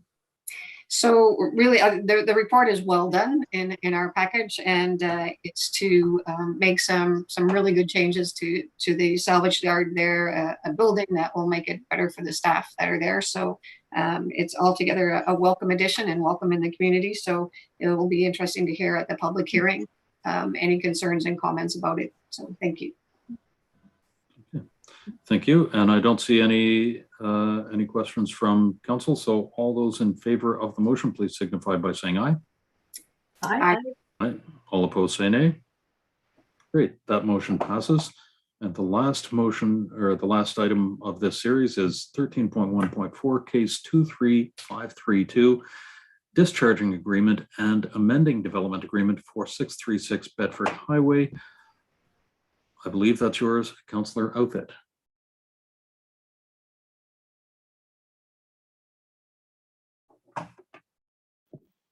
Sorry, Mr. Chair, and I just lost the screen I was using. Can someone else just read it out? I've just lost the agenda screen here on my phone. The motion has been or put it in the chat. chat. Yeah, sorry. If it's in the chat, that's fine.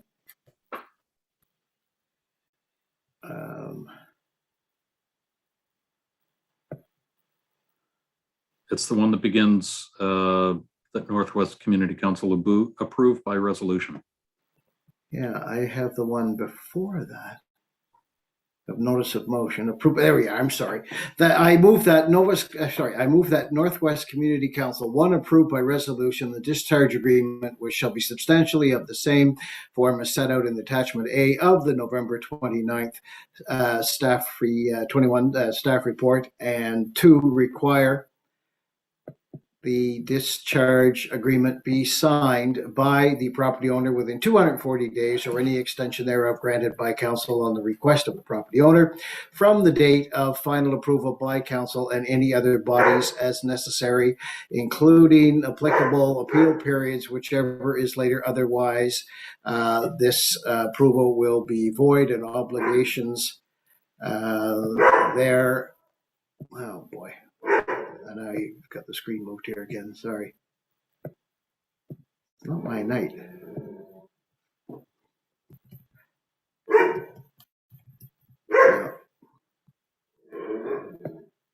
Sorry, I have the dog is growling at me. Everybody's growling at me. Extension.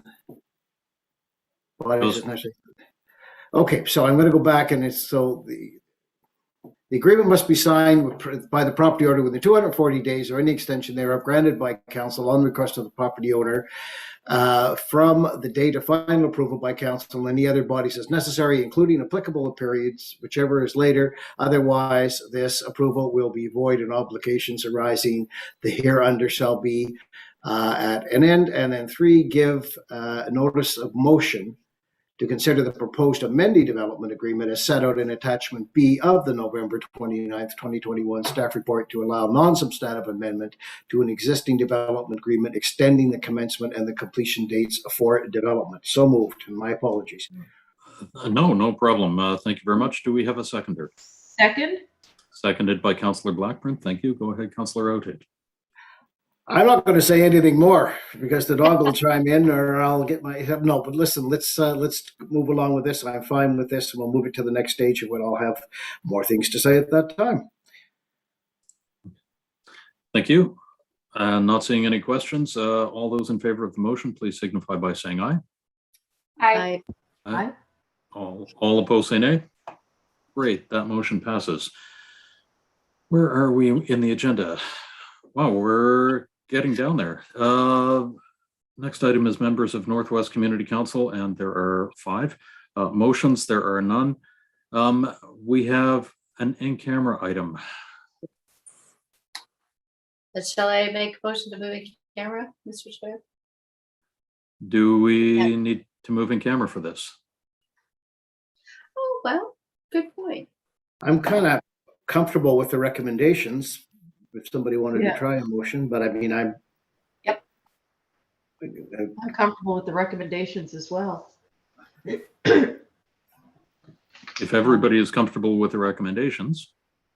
If you want, I can put it on the floor that I move that Northwest Community Council 1 adopt the recommendations as outlined in the private and confidential staff report dated November 29th, 2021, and 2, direct that the staff report dated November 29th, 2021 be maintained as private and confidential. I so move. Seconded by Councillor Daigle-Gammon. Thank you very much. There can't be any discussion on this without going in camera. So all in favor of the motion, please signify by saying aye. Aye. Aye. All opposed, say nay. Great, that motion passes. Thank you very much. There are no added items. Are there any notices of motion? I move that we have a very Merry Christmas.